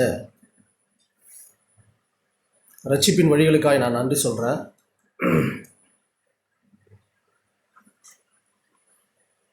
நான் கேட்டுட்டு இருக்கும்பொழுது ஒரு லைட் ஹவுஸ் திசை மாறி போனவர்களுக்கு எப்படி ஒரு லைட் ஹவுஸ் காமிக்குதோ, இந்த கிறிஸ்தவ வாழ்க்கைக்கு, கிறிஸ்தவர்களுக்கு கிறிஸ்து தான் மாதிரி. அவரை பார்க்காத யாவரும் வழி தப்பி போகிற மனுஷர்களாய், சரியான வழியை கண்டடையாத மனுஷர்களாய் தான் இருப்பாங்க. உண்மை அதுதான். பிரதர் சொல்லும் போது, இயேசு பிறந்தபொழுது இயேசுவை பார்க்க சாஸ்திரிகள் வந்தாங்க. அவங்க நேராக போய் அரண்மனைக்கு போயிட்டாங்க. போயிட்டு அவங்க காரியங்கள்லாம் போய் தெரிஞ்சுக்கிட்டு வர சொல்லி அரசர் அனுப்பி விடுறார். அவங்க போகும்பொழுது இயேசுவை அவர்கள் கண்டடைந்தது எப்படின்னா ஒரு நட்சத்திரங்கள் மூலியமாய் அவர்கள் கொண்டு போன அந்த கிஃப்டை கொண்டு போய் ஆண்டவருடைய பாதத்தில் வைத்து கொண்டு அவரை தொழுது கொண்டு அவர் வேறு வழியாய் திரும்பி ஊருக்கு போயிட்டாங்க. ஒரு இயேசுவை பார்க்க கிறிஸ்துவுக்குள்ளே நாம் இருக்கிறோம் அப்படின்னு சொன்னாக்கா, கிறிஸ்துக்குள்ளே என்ன இருந்ததோ, அவருடைய சுபாவத்திலே நம்ம என்ன காண்கிறோமோ அதுதான் நம்மை பத்திரமாய் நடத்தும். அதுதான் நம்ம முழு மனதோடு அவரை ஆராதிக்க முடியும். மகிமையிலே அவர் நினைத்தது போல நம்மை கொண்டு போய் அப்போதான் சேர்க்க முடியும். நான் கேட்டேன், 100% மனுஷன், 100% தேவன். ஆம், ஆண்டவர் தேவனாய் இருந்து மனுஷனாய் மாம்சம் இரத்தமுடைய இச்சிக்கப்படத்தக்க ஒரு மாம்சத்திலே வெளிப்பட்டார். ஆனால் ஒருபோதும் அவர் பாவம் செய்ய வேண்டும். அவர் ஒருபோதும் பாவம் செய்யாமல் நம்மை அவருக்குள்ளே அப்படி நடத்த விரும்புகிறார். யோவான்ல ஒரு வார்த்தை இருக்கு, அவருக்குள்ளே ஜீவன் இருந்தது, அந்த ஜீவன் மனுஷனுக்கு ஒளியா இருந்தது. நாம் ஒரு ஒளியை பார்க்கணுமா? கிறிஸ்துக்குள்ளே ஒரு பிரகாசமாய் நாம் வெட்கமடையாத ஒரு வாழ்க்கை வாழணுமா? அவருக்குள்ளே இருந்த ஜீவன், அந்த உயிர், அந்த ஒரு வாழ்க்கையை நாம் பார்த்தா மாத்திரம்தான் நாம் ஜெயமான ஒரு வாழ்க்கையை நல்லபடியாய் மனசுக்கும் மற்றவர்களுக்கும் சந்தோஷமாய் வாழ முடியும். இல்லைன்னா ஒரு கில்ட்டி கான்சியஸ் இருந்துக்கிட்டே இருக்கும். நான் பார்க்குறேன், ஒரு சில சகோதரர்கிட்ட ஒரு சில விஷயங்கள் காரியங்கள்லாம் இடைப்பட்டு அப்படி பேசும்பொழுது அவங்க பேசுனதே தான் பேசிக்கிட்டே இருக்கிறாங்க. உரையாடல் போயிட்டே இருக்கு.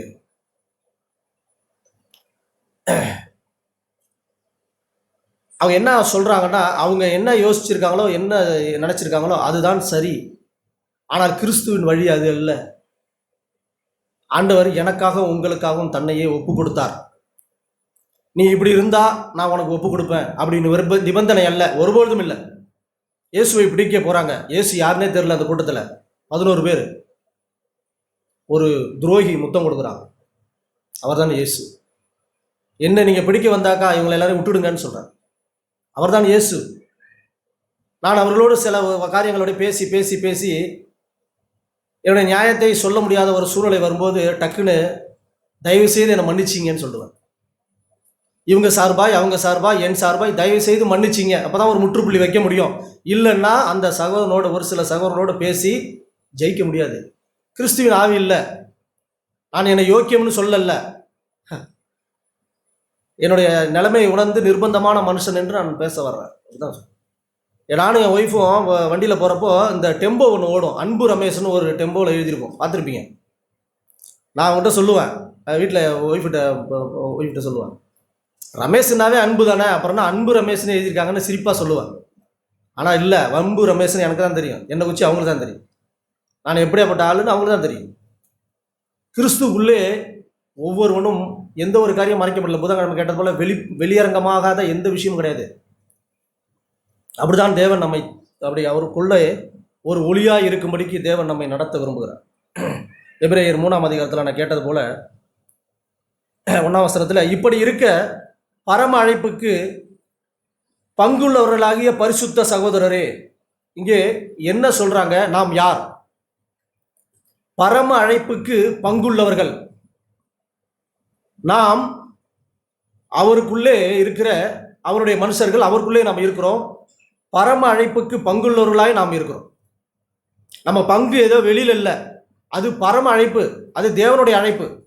அதற்கு பங்குள்ளவர்களாய் நாம் இருக்கிறோம். அப்படி இருக்கிற பரிசுத்த சகோதரரே, நாம் பரிசுத்தம் பண்ணப்பட்ட சகோதரர்கள், தேவனால் பரிசுத்தம் பண்ணப்பட்ட சகோதரர்கள். நாம் அறிக்கை பண்ணுகிற அப்போஸ்தலரும் பிரதான ஆசாரியமா இருக்கிற நாம் எல்லாம், நமக்கு என்ன, இயேசுவை தான் நம்ம அறிக்கை பண்ண வந்திருக்கிறோம். அவர்தான் நம்முடைய ரட்சிப்புக்கு எல்லா வழியையும் அவர்தான் உண்டு பண்ணினார். முந்திய நிலத்தில் அன்பு கூர்ந்தார். கேட்டது போல உலக தோற்றத்துக்கு முன்பே அவருக்குள்ளே நான் இருந்ததனால் அவரோடு கூட உயிர்த்தெழுந்து உன்னதங்களில் அவரோடு கூட உட்கார தேவன் செய்திருக்கிறார். இந்த நம்பிக்கையும் விசுவாசம் இல்லாதவர்களுக்கு கிறிஸ்தவ வாழ்க்கை வெள்ளாட்டா இருக்கும், ஆர்கியூமெண்டா இருக்கும், வழக்காடுறதா இருக்கும். ஆண்டவர் ஒருபோதும் வழக்காடவே இல்லை. ஆண்டவர் ஒன்று வழக்காடுறவனு விட்டுடுதுன்னு சொல்றாங்க. எல்லாத்தையும் விட்டுடு, என்னை போல இரு. நான் தான். இயேசு பிடிக்க வராங்க, அவங்க வர்றதுக்கு முன்னாடி எதிர்கொண்டு போகிறார். நான் தான் இயேசு. தேவனுடைய ஆவி நமக்குள்ளே இருந்தால் நம்மை ஆண்டவருக்கென்று ஒப்பு கொடுப்போம். அப்படி இருக்கு, அந்த ஆவியில நடக்கணும்னா அந்த கிறிஸ்தவ வாழ்க்கையை அவர் ஒத்து பார்க்கும். இந்த சினிமா காட்சியிலலாம் எவ்வளோ கேரக்டர்லாம் வருவாங்க, நிறைய கேரக்டர் வருவாங்க. ஒரு படம்னா அவ்வளோ நேரம் 3 மணி நேரம் ஓடும், பார்த்துருக்கலாம். அப்படி வருவாங்க. அதில் பிரதானம் யார் தெரியுமா? ஹீரோ, நாயகர். இந்த கிறிஸ்தவ வாழ்க்கைக்கு எவ்வளோ காரியங்கள் இருந்தாலும் அதை துவக்கி முடிக்கிற நாயகர் நம்முடைய ஹீரோ இயேசு தான். அவரை நம்மளுடைய நோக்கமாய் அவரை பார்த்து போன மாத்திரம்தான். அவருடைய திவ்ய சுபாவத்திற்கு பங்குள்ளவர் ஆகும் பொருட்டு அநேக காரியங்களை தேவன் நமக்கு பிதா தந்திருக்கிறார். அப்படிதான் நான் பார்க்குறேன். இப்படி பிரதான ஆசிரியமாக இருக்கிற இயேசுவை நீங்கள் கவனித்து பாருங்க. அதே 3ஆம் அதிகாரம் 2ஆம் வசனத்தில் பிற்பகுதியில், தம்மை ஏற்படுத்தினவருக்கு உண்மையுள்ளவராய் இருக்கிறார். உண்மையுள்ளவராய் இருக்கிற பிதாவுக்கு உண்மையுள்ளவராய் இருக்கிற இயேசுவை கவனித்து பாருங்க. 3ஆம் வசனத்தில் பிற்பகுதியில், அவர் அதிக மகிமைக்கு பாத்திரராய் இருக்கிறார். அவரையே நீங்க கவனிச்சு பாருங்க. ஏன் இது நான் ஆண்டவரை நான் கவனிச்சு பார்க்கணும் அப்படின்னு சொன்னா, பிரதர் சொன்னது போல 2ஆம் வசனத்தில் 2ஆம் அதிகாரம் கடைசியில், அவர் தாமே சோதிக்கப்பட்டு பாடுபட்டதினாலே அவர் சோதிக்கப்படுகிறவர்களுக்கு உதவி செய்ய வல்லவராய் இருக்கிறார். கிறிஸ்துவை நான் கிறிஸ்தவ வாழ்க்கைக்கு எதுக்கு நான் உத்து பார்க்கணும்னா, எனக்கு சப்போர்ட் பண்றவர் அவர் ஒருவர் தான், வேற யாரும் அல்ல. ஒருவேளை விசுவாசத்தை நான் பார்த்து ஃபாலோ பண்ண முடியும். அந்த விசுவாசம் எனக்குள்ளே தங்கி இருக்கும்படிக்கு ஆவியினால் உதவி செய்வர் இயேசு மாத்திரம்தான். என்னுடையிலிருந்து எடுத்து போதிக்கிற பரிசுத்த ஆவியானவர் மாத்திரம்தான். அவரும் கிறிஸ்துவை தான் போதிக்கிறார். அதனால தான் அந்த கிறிஸ்துவ வாழ்க்கைக்கு இயேசு தான் மாதிரி, அவரே தான் நான் கவனிச்சு பார்க்கணும். என் வாழ்க்கையிலே அவர் தான் ஹீரோ, அவர் தான் நாயகர். அவருடைய வழி என்னைக்கும் செம்மையா இருக்கும். அவர் உள்ள எப்போ என்றானார் தெரியுமா? என்னுடைய பாவத்தினால் நான் செத்து சீரழியும் பொழுது அவர் உள்ளே வந்தார். அவரை கட்டாயப்படுத்தி அனுப்பல, தாமாய் தம்மை ஏற்றுக்கொண்டு அப்படியே வந்தார். பாவத்திற்காய் நான் எல்லாத்தையும் அறிந்த ஒரு மனுஷன். ஹாஸ்பிட்டலில் இருக்கிற மனுஷன் 10 நாள்ல நீங்க செத்துருவீங்கன்னு ஏதோ ஒரு சூழ்நிலை அப்படி சொல்லிட்டாக்கா, அந்த 10 நாளுங்களோட மனசு எப்படி இருக்கும்? தாங்க முடியாது. ஆனால் கிறிஸ்து எல்லாம் அறிந்தவராய் பூமிக்கு வந்தார். சந்தோஷமா ஏற்றுக்கொண்டு நம்மை விடுதலையாக்கும்படி, அவருக்குள்ளே நாம் ஒவ்வொருவரும் இருக்கிறோம், நம்மை உயிரோடு எழுப்பும்படி தேவன் நம்மை அப்படி நடத்துகிறார். நான் கேட்டுட்டு இருக்கும்போது ஒரு சில வார்த்தையை நான் காட்ட விரும்புகிறேன். யோவான் 4ஆம் அதிகாரம். இந்த யோவான் 4ஆம் அதிகாரத்தில் 2 காரியங்கள் தான் இருக்கு. ஒன்று சமாரியா ஸ்திரீ,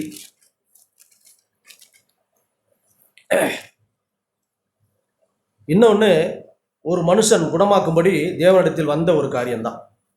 கிட்டத்தட்ட 54 வசனம் இருக்கு.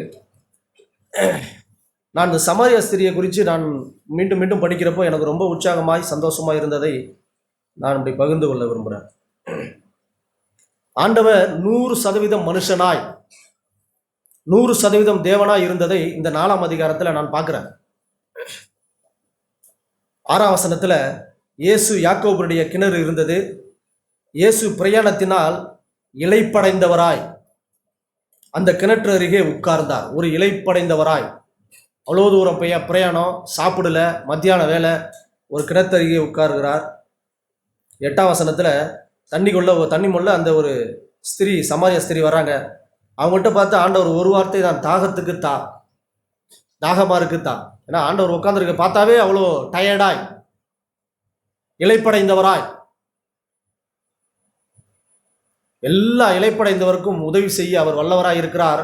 ஆனால் அவர் அங்கே எங்க எப்படி இருந்தார்னா, இப்படி வேதத்தில் இப்படி போட்டிருக்கு, இப்படி இருந்தார்.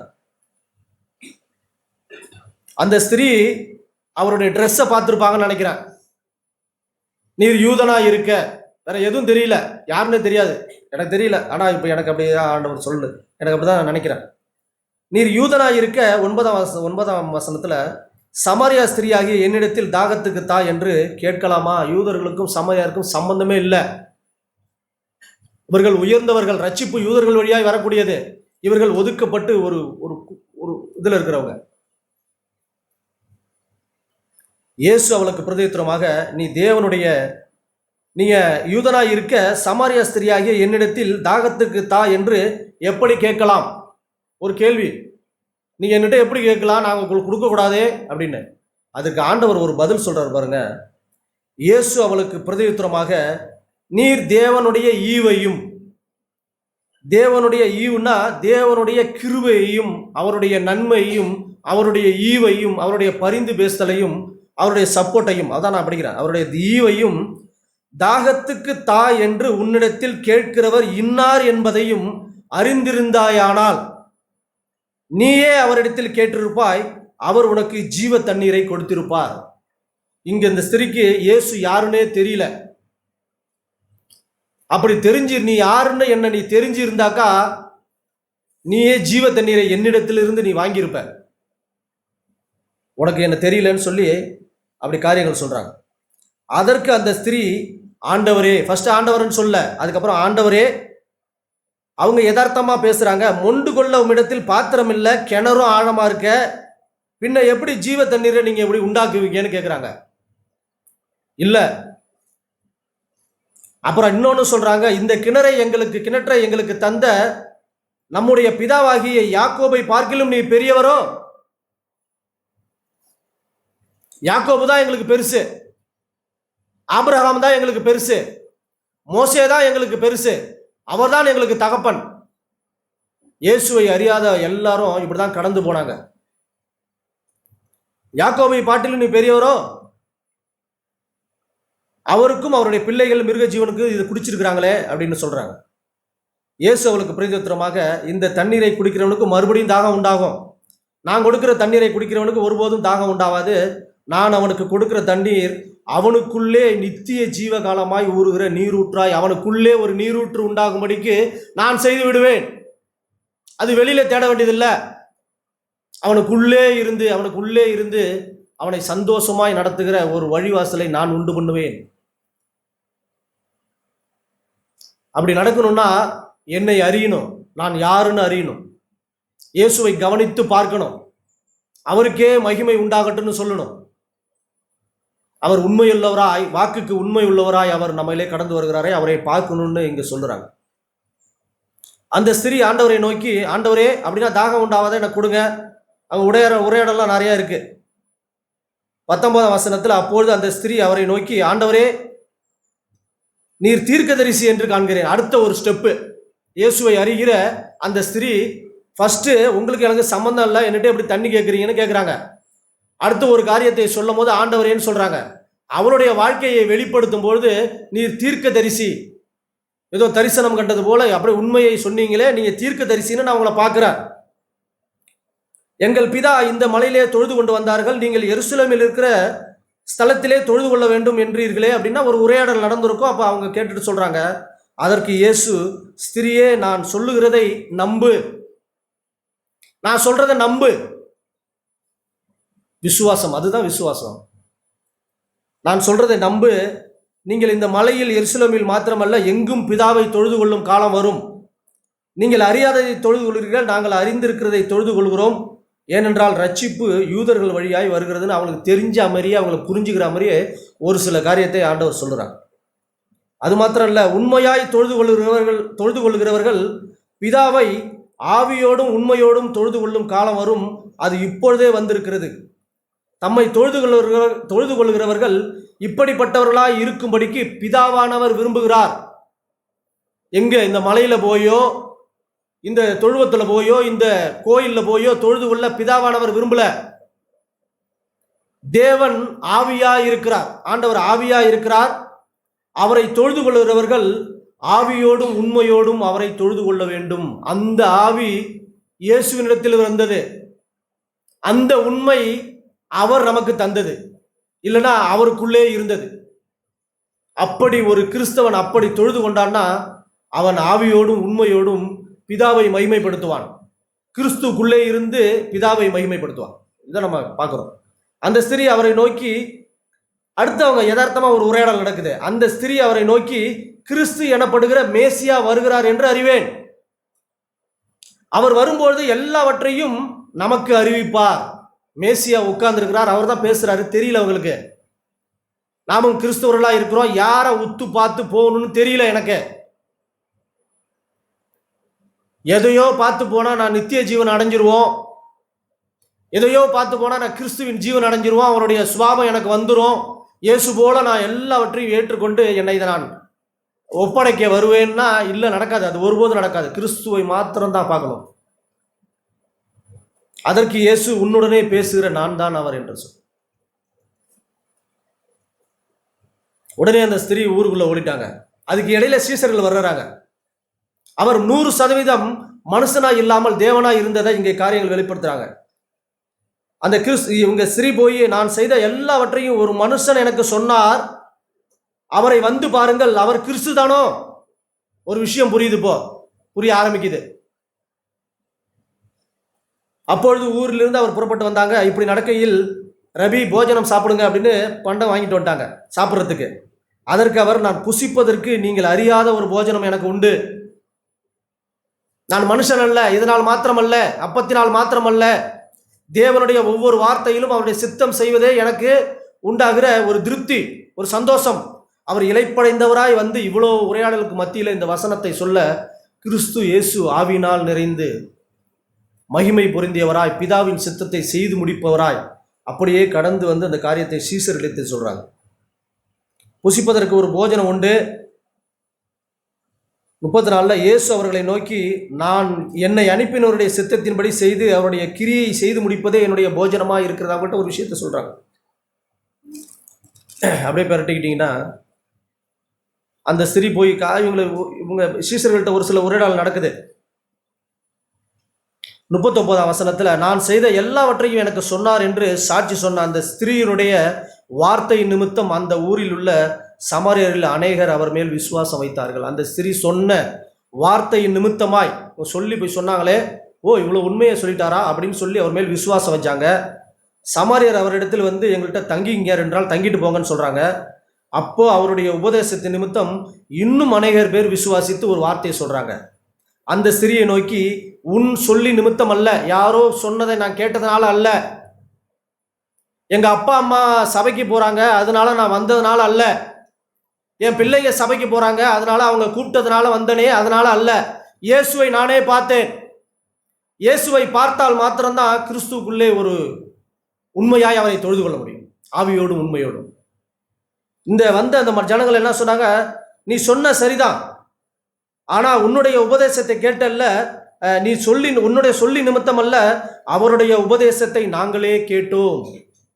அவர் எங்களோடு கூட முகமுகமாய் பேசினார், நாங்க கேட்டோம். பரிசுத்த ஆவியானவர் எங்களோடு கூட உள்ளிருந்து பேசுகிறார். எங்கும் தொழுது கொள்ளும் காலம் வரும், அது இப்பொழுதே வந்திருக்குது. உனக்குள்ளே இருந்து பேசுகிற, உன்னை நடத்துகிற, உன்னை சந்தோஷப்படுத்துகிற, உன்னை கிறிஸ்துவனிடத்தில் அனுப்புகிற ஒரு ஜீவ நீரூற்று உனக்குள்ளே இருக்கு. அதை நீனும் கிறிஸ்துவும் தான், வேற யாரும் வெளியிலேருந்து எந்த ஒரு காரியமும் சொல்ல முடியாது. நாங்கள் உண்மையிலே கேட்டோம், அவர் மெய்யான கிறிஸ்துவாகிய உலக இரட்சகர் என்று அறிந்து நாங்கள் விசுவாசிக்கிறோம். ஒரு காரியங்களை சொல்றாங்க. இப்படி ஒரு காரியங்கள் முடியுது. அடுத்தது 17ஆம் வசனத்துல என்னுடைய மகன் மரண அவஸ்தையா இருக்கிறான்னு சொல்லி ஒரு ராஜாவுடைய மனுஷன் அவரிடத்தில் வர்றான்.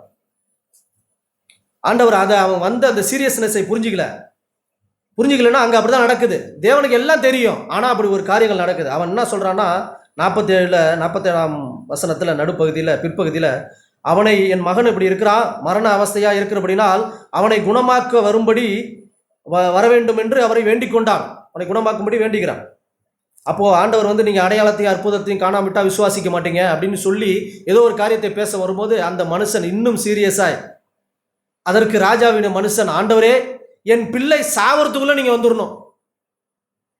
எப்படி மார்த்தாள் மரியாள் நீங்க இருந்தீங்கன்னா என் சகோதரன் லாசர் இறந்திருக்க மாட்டானே அப்படிங்கிற சொல்ற அந்த காரியம் போல என் பிள்ளை ஏன்னா அவ்வளோ சீரியஸ், என் பிள்ளை சாகிறதுக்குள்ள நீங்க வரணும் ஆண்டவரே அப்படின்னு சொல்றாரு. ஏன் இவ்வளவு தூரம் கட்டாயப்படுத்துறான்னு அவர் ஆண்டவரை அறிந்திருந்தார். ஆனா இன்னும் ஒருபடி இயேசு அவனை நோக்கி நீ போகலாம், உன் குமாரன் பிழைத்திருக்கிறார் என்றார். அந்த மனுஷன் இயேசு சொன்ன வார்த்தையை நம்பி போனான். சமாரிய சிறை இடத்துல நான் சொல்றதை நம்பாம அநேக காரியங்கள் செய்யும் போது ஸ்டெப்பா இயேசுவை உணர்ந்து, ஆமா இவர்தான் உலக இரட்சகர், இவர்தான் கிறிஸ்து வந்தால் என்ன சொல்லுவார்னு இங்க ஒரு காரியங்கள் இன்டைரக்டா இருக்கு. என்னுடையது என்னவோ அதை அப்படியே சொல்லுவார். நான் வெளியில மறைச்சிருக்கலாம், ஒருவேளை அந்த ஸ்திரீ அப்படி இருக்கலாம், மறைச்சிருக்கலாம், யாருக்கும் தெரியக்கூடாது மறைச்சிருக்கலாம். ஆனால் இயேசு வெளிப்படுத்தின ஒரு விஷயத்தை பகிரங்கமாய் ஊர் ஃபுல்லா சொல்றாங்க. ஆண்டவர் அனைவர்கிட்ட அற்புதம் செய்து யார்ட்டையும் சொல்லாத ரட்சிப்பின் மகிமை அவர் எல்லாத்தையுமே சொல்றாங்க. ஆண்டவர் சொன்ன காரியம் வேற, ஆனாலும் அவர்கள் அதை சொல்லி எல்லாரையும் பிரமிக்க வைத்தார்கள், விசுவாசிக்க வைத்தார்கள். அது சீஷர்கள், அதற்கு பரிசேயர்களுக்கும் அந்த வேதபாரர்களுக்கும் அவங்களுக்கு தான் இடைஞ்சலா இருந்துச்சு. மற்ற எல்லாருக்கும் அது ரட்சிப்பின் வழியா இருந்துச்சு. அந்த மனுஷன் நம்பி போயிட்டான். அவன் போகையில் அவனோட ஊழியக்காரன் அவருக்கு எதிர்கொண்டு வந்து உம்முடைய குமாரன் பிழைத்திருக்கிறார் என்றான். அவன் பிழைச்சிருக்கிறானா, ஓ சந்தோஷம், இயேசுவே உமக்கு ஸ்தோத்திரம், வாங்க எல்லாரும் சந்தோஷமா போவோம் அப்படிலாம் இல்லை. அப்பொழுது எந்த மணி நேரத்தில் அவனுக்கு குணம் உண்டாயிற்று என்று அவனை விசாரித்தான். அவன் நேற்று 7ஆம் மணி நேரத்திலே ஜுரம் அவனை விட்டது அப்படின்னு சொல்றான். உன் குமாரன் பிழைத்திருக்கிறான் என்று இயேசு தன்னுடனே சொன்ன மணி நேரம் அதுவே என்று தகப்பன் அறிந்து அவனும் அவன் வீட்டார் அனைவரும் விசுவாசித்தார்கள். இயேசுவை அறிந்து அவர் சொன்னது என் வாழ்க்கையிலே அப்படியே நடக்குதே, எங்கிருந்தோ ஒரு வார்த்தை சொன்னார், அந்த வார்த்தைக்கு இவ்வளவு வல்லமை இருக்கே. அவன் நம்பி போனதை, அப்போ அந்த நம்பி போனானே அவனுக்கு கிடைச்ச ஒரு பரிசு, இயேசுவை விசுவாசித்தவர்களுக்கு ஒரு பரிசு இருக்கு, அதை அவரே தருவார். இன்னும் ஒரே ஒரு வார்த்தை சொல்லி நான் முடிக்கிறேன். 2 தீமோத்தேயு 2ஆம் அதிகாரம், இதுவும் அநேக முறை நாம் கேட்ட வார்த்தை தான்.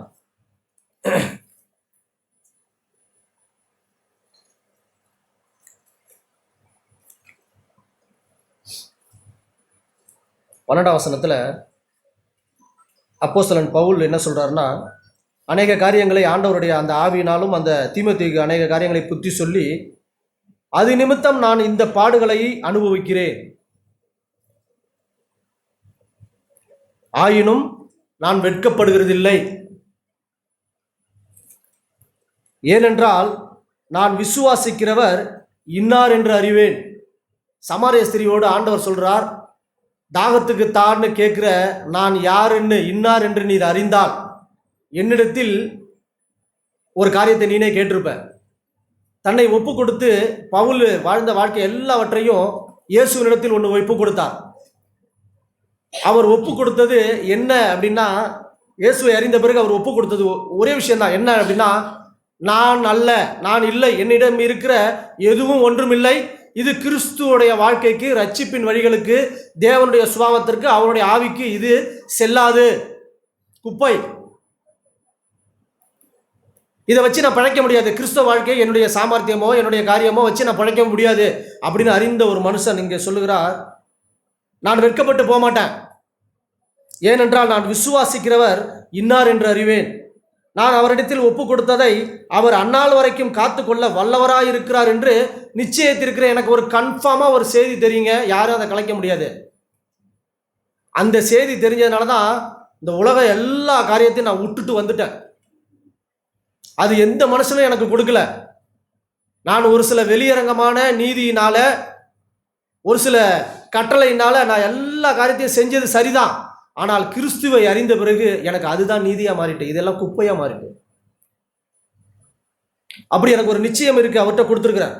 தீமோத்தேயுவை பார்த்து சொல்றா, நீ கிறிஸ்து இயேசுவை பற்றும் விசுவாசத்தோடும் அன்போடும் என்னிடத்தில் கேட்கிற ஆரோக்கியமான வசனங்களின் சட்டத்தை கை கொண்டிரு.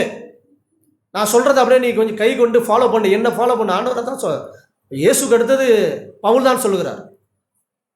என்ன பாருங்க அப்படின்னு 14 வசனத்துல, உன்னிடத்தில் ஒப்புவிக்கப்பட்ட அந்த நற்பொருளை கேட்டோம்ல, நற்பொருள் விசுவாசம். அந்த நற்பொருள் வேற எதுவும் இல்லை, விசுவாசம். அந்த நற்பொருளை நமக்குள்ளே வாசம் பண்ணுகிற பரிசுத்த ஆவியினாலே காத்துக்கொள். ஒரு விஷயத்தை காத்துக்க. ரோமர் 12ஆம் அதிகாரத்தில் கேட்டோம்னா, ஒரு புத்தியுள்ள ஆராதனை செய்யணும் அப்படின்னா தன்னை ஜீவ பலியாய் ஒப்பு கொடுக்கணும். நம்ம கொடுக்க முடியாது. அதிலே ஒரு வார்த்தை இருக்கு, தேவனுடைய இரக்கங்களை முன்னிட்டு நான் உங்களுக்கு சொல்றேன், ஒத்த வேஷம் வேண்டாம், எண்ணுவதற்கு மிஞ்சி எண்ணாதீங்க, அப்போ தேவன் உங்களை உயர்த்துவான்னு அநேக காரியங்கள் அப்படி சொல்லி ஆண்டவர் நடத்துறாங்க. இதில் எங்கள் பரிசுத்த ஆவி, எங்க அப்போஸ்தலன் பவுல் தீமோத்தேயுவுக்கு ஒரு நற்பொருள் உனக்கு இருக்கு, அதை பரிசுத்த ஆவி உனக்குள்ளே வாசம் பண்ணுகிற பரிசுத்த ஆவியினாலே அதை காத்துக்கொள், அதை விட்டுடாத. பரிசுத்த ஆவிக்கு நீ செவி கொடுக்காத, ஆண்டவர் இயேசுவிலிருந்து என்னிலிருந்து எடுத்து பேசுகிற அந்த வார்த்தைக்கு செவி கொடுக்காம இருந்தீன்னா உனக்கு எல்லாம் இருக்கும், ஒன்று மட்டும் தொலைஞ்சு போயிடும். என்னன்னா அது விசுவாசம் இருக்காது. விசுவாசம் இல்லாமே இயேசுவை தேடுவோம், அவர் சொல்லுறதை நம்ப மறுப்போம்.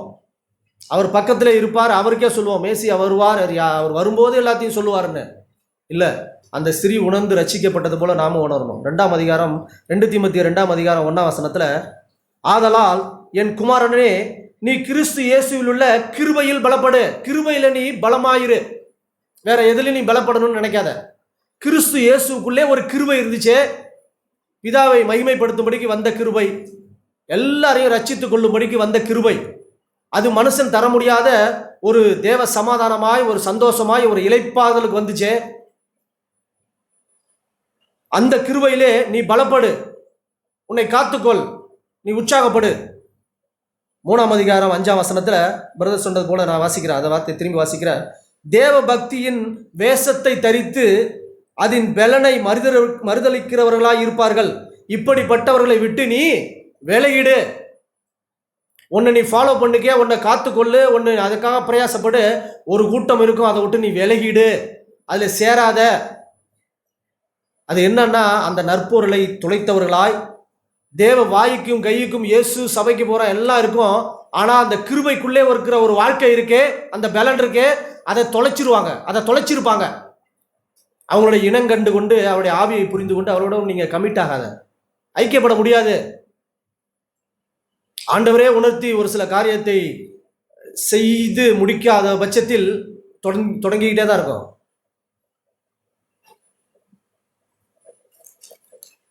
அந்த தீமோத்தேயு ஆண்டவருக்கு ஒப்பு கொடுத்து அந்த காரியத்தை நான் காத்து கொண்டேன்னு சொல்றாரு. 4ஆம் அதிகாரம் 2 தீமோத்தேயு 4ஆம் அதிகாரம் 7ஆம் வசனத்துல, நல்ல போராட்டத்தை போராடினேன், ஓட்டத்தை முடித்தேன், விசுவாசத்தை காத்துக்கொண்டேன்.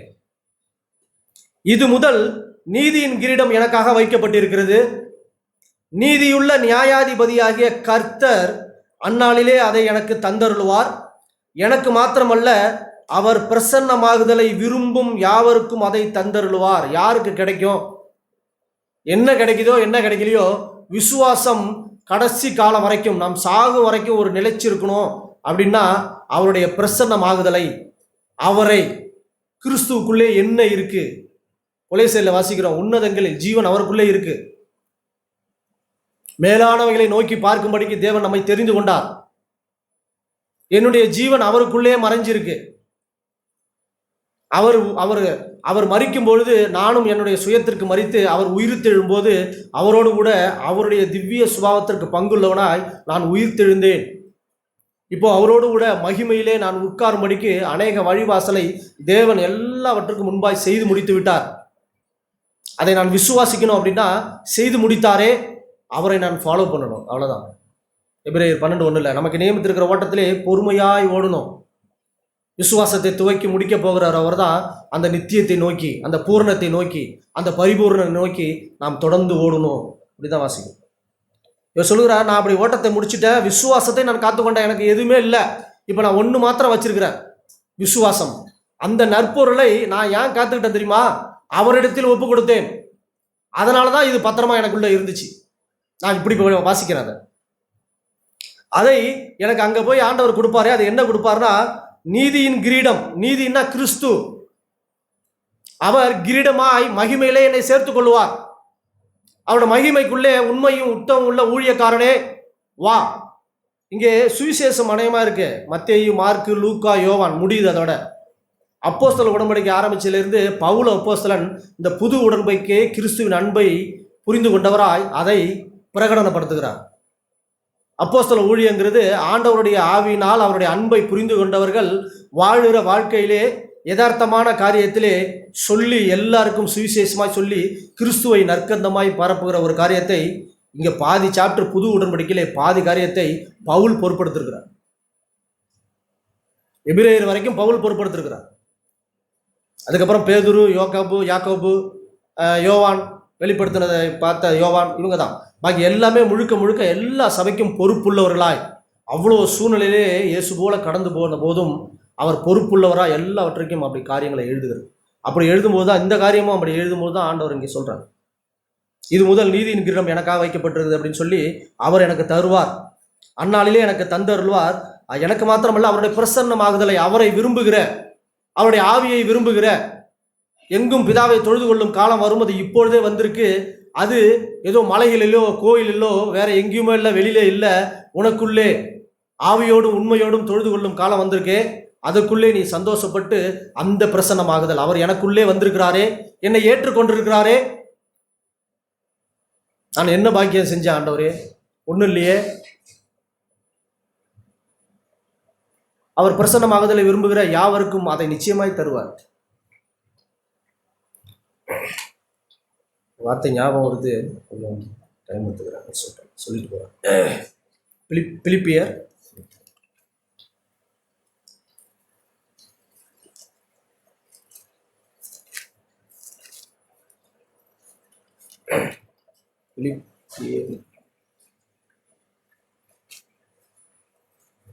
பிலிப்பியர் 2ஆம் அதிகாரம், பிலிப்பியர் 2ஆம் அதிகாரம்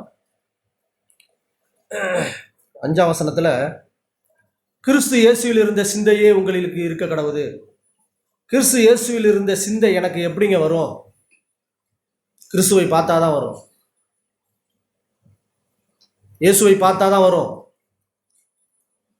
அப்படி இல்லைன்னா எனக்குள்ள சிந்தை தான் எனக்கு வரும், நான் கிறிஸ்துவன்னு சொல்லுவேன்.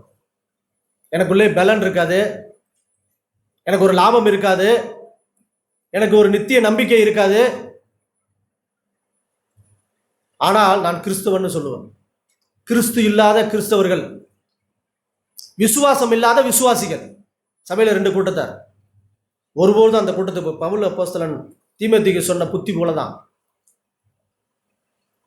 ஜாக்கிரதையாயிரு, ஆண்டவர் அப்படி சொல்றாங்க.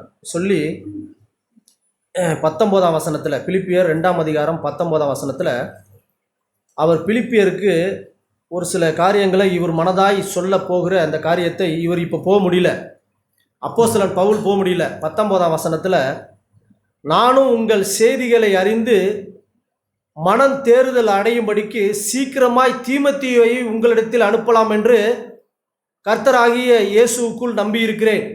இயேசுக்குள்ள நம்ம சொல்றோம்ல, தேவனுக்கு சித்தமானால் வருகிற காலங்களில் இப்படி நடக்கும்னு சொல்றோம்ல, அதே போல அவர் என்ன செய்யறாருன்னா, நான் இயேசுக்குள்ளே எனக்கு ஒரு நம்பிக்கையா இருக்கு, உங்களை உங்க செய்தி நீங்க எப்படி இருக்கிறீங்கன்னு விசாரிச்சு என்கிட்ட வந்து ஒரு மன தேறுதல் அடையும்படிக்கு, நான் ஒரு சந்தோஷம் அடையும்படிக்கு நான் உங்களிடத்துல தீமோத்தேயுவை அனுப்பலான்னு நான் நினைச்சிட்டு இருக்கிறேன். கிறிஸ்துக்குள்ளே நான் அவனை வைத்து ஜெபம் பண்ணிக்கிட்டு அப்படி நினைச்சிட்டு இருக்கிறேன் உங்களை விசாரிக்கிறதுக்கு. அது என்ன என்றால், உங்கள் காரியங்களை உண்மையாய் விசாரிப்பதற்கு என்னை போல் மனதுள்ளவன் அவனை என்று வேறு ஒருவனும் கண்டதில்லை. நான் இது படிக்கும் போது, கிறிஸ்து பூமிக்கு இயேசு வந்தாங்களே, என்னை இழந்து போனதை தரும்படிக்கு என்னை விசாரிக்க பிதாவுக்கு உண்மை உள்ளவராய் ஒருவர் வந்தாரே, அவரை இல்லாமல் வேற எந்த மனுஷனோ எந்த தூதனோ வந்தாலும் நான் ரட்சிக்கப்பட்டிருக்க மாட்டேன். ஏன்னா அது லிட்ரலா எழுத்தாய் ஒரு காரியமா இருந்திருக்கும், ஒரு பிராக்டிகலா மாம்சமும் ரத்தம் உடையவர்களா இருக்க, உன்னை போல் சோதிக்கப்பட்டு பாவமில்லாது இருக்கிற பிரதான ஆசாரியர், முதல் சகோதரன், உயிர்த்தெழுந்த முதலானவர், சரித்திரத்தில் கேட்டதே இல்லை, அப்படி எழுந்தவரோட சகோதரன் நான் அப்படின்னு சொல்ல அவர் வெட்கப்படவே இல்லை. இப்போ இங்க பவுல் அப்போஸ்தலன் தீமோத்தேயு என்னத்துக்கு அனுப்புறாருன்னு ஒரு சில காரியத்தை அவர் நிச்சயித்திருந்த காரியம், உங்கள் காரியங்களை உண்மையாய் விசாரிப்பதற்கு, உண்மையாய் இல்லைன்னா பச்சை பாதத்தோடு விசாரிச்சிருவான். வேற யாராவது அனுப்பணும்னா ஒரு பார்ஷியாலிட்டி பார்த்துருவாங்க. இல்லை, உண்மையாய் விசாரிப்பதற்கு கிறிஸ்து பூமிக்கு வந்தாரே, அதே போல நான் உங்களை என்னுடைய மனசு போல இருக்கிற, நான் என்னுடைய மனசு போல இருக்கிற அவனை அன்றி வேற யாருமே இல்லை. அதனால் அவனை அனுப்ப நான் நிச்சயித்திருக்கிறேன். மற்ற எல்லாரும் கிறிஸ்துவுக்குரியவர்களை தேடாமல், இயேசுக்குரியவர்களை தேடாமல், கிறிஸ்து இயேசுக்குரியவைகளை தேடாமல் தனக்குரியவைகளே தேடுறாங்க. அதனால அவங்களெல்லாம் அனுப்ப எனக்கு மனசு இல்லை. அப்படி விசாரிச்சுட்டு சொன்னா அது எனக்கு சந்தோஷப்படுத்தாது. அது நான் விசாரிச்சது போலவே இருக்காது. தகப்பனை காண்பிக்க மகன் மாத்திரம்தான் முடியும். வேற யாரு வேணாலும் யாருமே எதுவுமே செய்ய முடியாது. என்னை கண்டவன் பிதாவை கண்டான், அது இயேசு மாத்திரம்தான் சொல்ல முடியும். அதை சொல்லதான் வந்தார். பயப்படாதே சிறுமந்தையே, தேவனுடைய ராஜ்யத்தை தர என் பிதா உன்மேல் பிரியமாயிருக்கிறார் என்று சொல்லி அவர் முடிக்கும் பொழுது நம்முடைய பிதா நம்மேல் பிரியமாயிருக்கிறார் சொல்லி முடிச்சு போனார். அதை சொல்லதான் அவர் வந்தார். மற்றவர்களெல்லாம் கிறிஸ்துக்கு இயேசுக்குரிய தேடாமல் தங்களுக்குரியதே தேடுகிறார்கள். தகப்பனுக்கு பிள்ளை ஊழியம் செய்கிறது போல, தகப்பனுக்கு பிள்ளை ஊழியம் செய்வது போல அவன் என்னுடனே கூட சுவிசேஷத்தின் நிமித்தம் ஊழியம் செய்தான் என்று அவனுடைய உத்தம குணத்தை அறிந்திருக்கிறேன். அவனுக்கு ஒரு குணம் இருக்கு, அது உத்தமம். அது என்ன அப்படின்னா, கிறிஸ்துவின் பலனை மறுதலிக்காதவன் அவன், அதற்குள்ளே புகுந்து போகக்கூடியவன் அவன், ரட்சிப்பு தேவனாலே வருகிறது என்று அறிந்தவன் அவன், என் மனசு போல இருக்கிறவன் அவன். அதனாலதான் அவன் அனுப்பலான்னு நினைக்கிறேன். ஆகையால் என் காரியங்கள் இன்னபடி நடக்கும் என்று நான் அறிஞ்சிருக்கிறேன். நான் போனா என்ன நடக்கும் அப்படின்னு நான் நினைச்சிருக்கிறேன். அதனால அவனை அனுப்பலாம் என்று நான் நினைத்திருக்கிறேன்னு சொல்றேன். இயேசுவை பூமிக்கு அப்படிதான் மனுஷனுக்குள்ளே ஒரு ஒளியாய் ஒரு ஜீவனை அவர் அனுப்பினார். அந்த ஜீவன் மனுஷனுக்கு ஒளியாய் இருக்கும்படிக்கு அவர் வந்தார். விசுவாசித்த எல்லாருக்கும் அவர் ஒளியாய் இருந்து தேவன் நம்மை நடத்த விரும்புகிறார். ஆவியோடும் உண்மையோடும் தொழுது கொள்ளும் காலம் வந்திருக்கிறது. அது இப்பொழுதே உங்களுக்குள்ளே வந்திருக்கிறது. வேற எந்த ஒரு காரியத்தை எடுத்துக்கொண்டு முதலாவது இதை செய்யாத பட்சத்தில் வேற எதை கொண்டு போய் தொழுது கொண்டாலும் ஆண்டவர் அதை அங்கீகரிப்பதில்லை.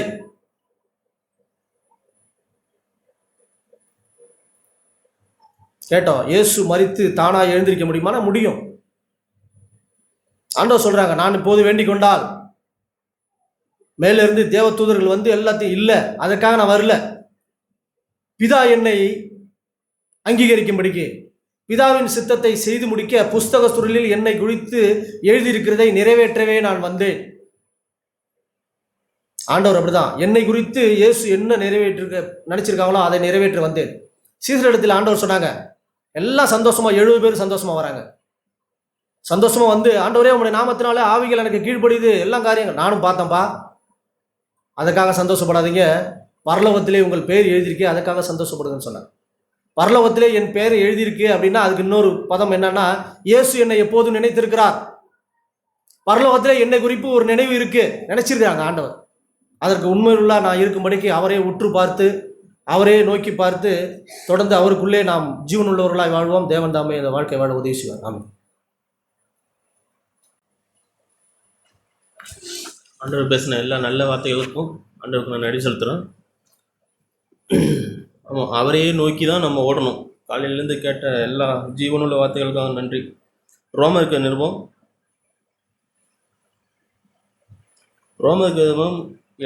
7ஆம் அதிகாரம்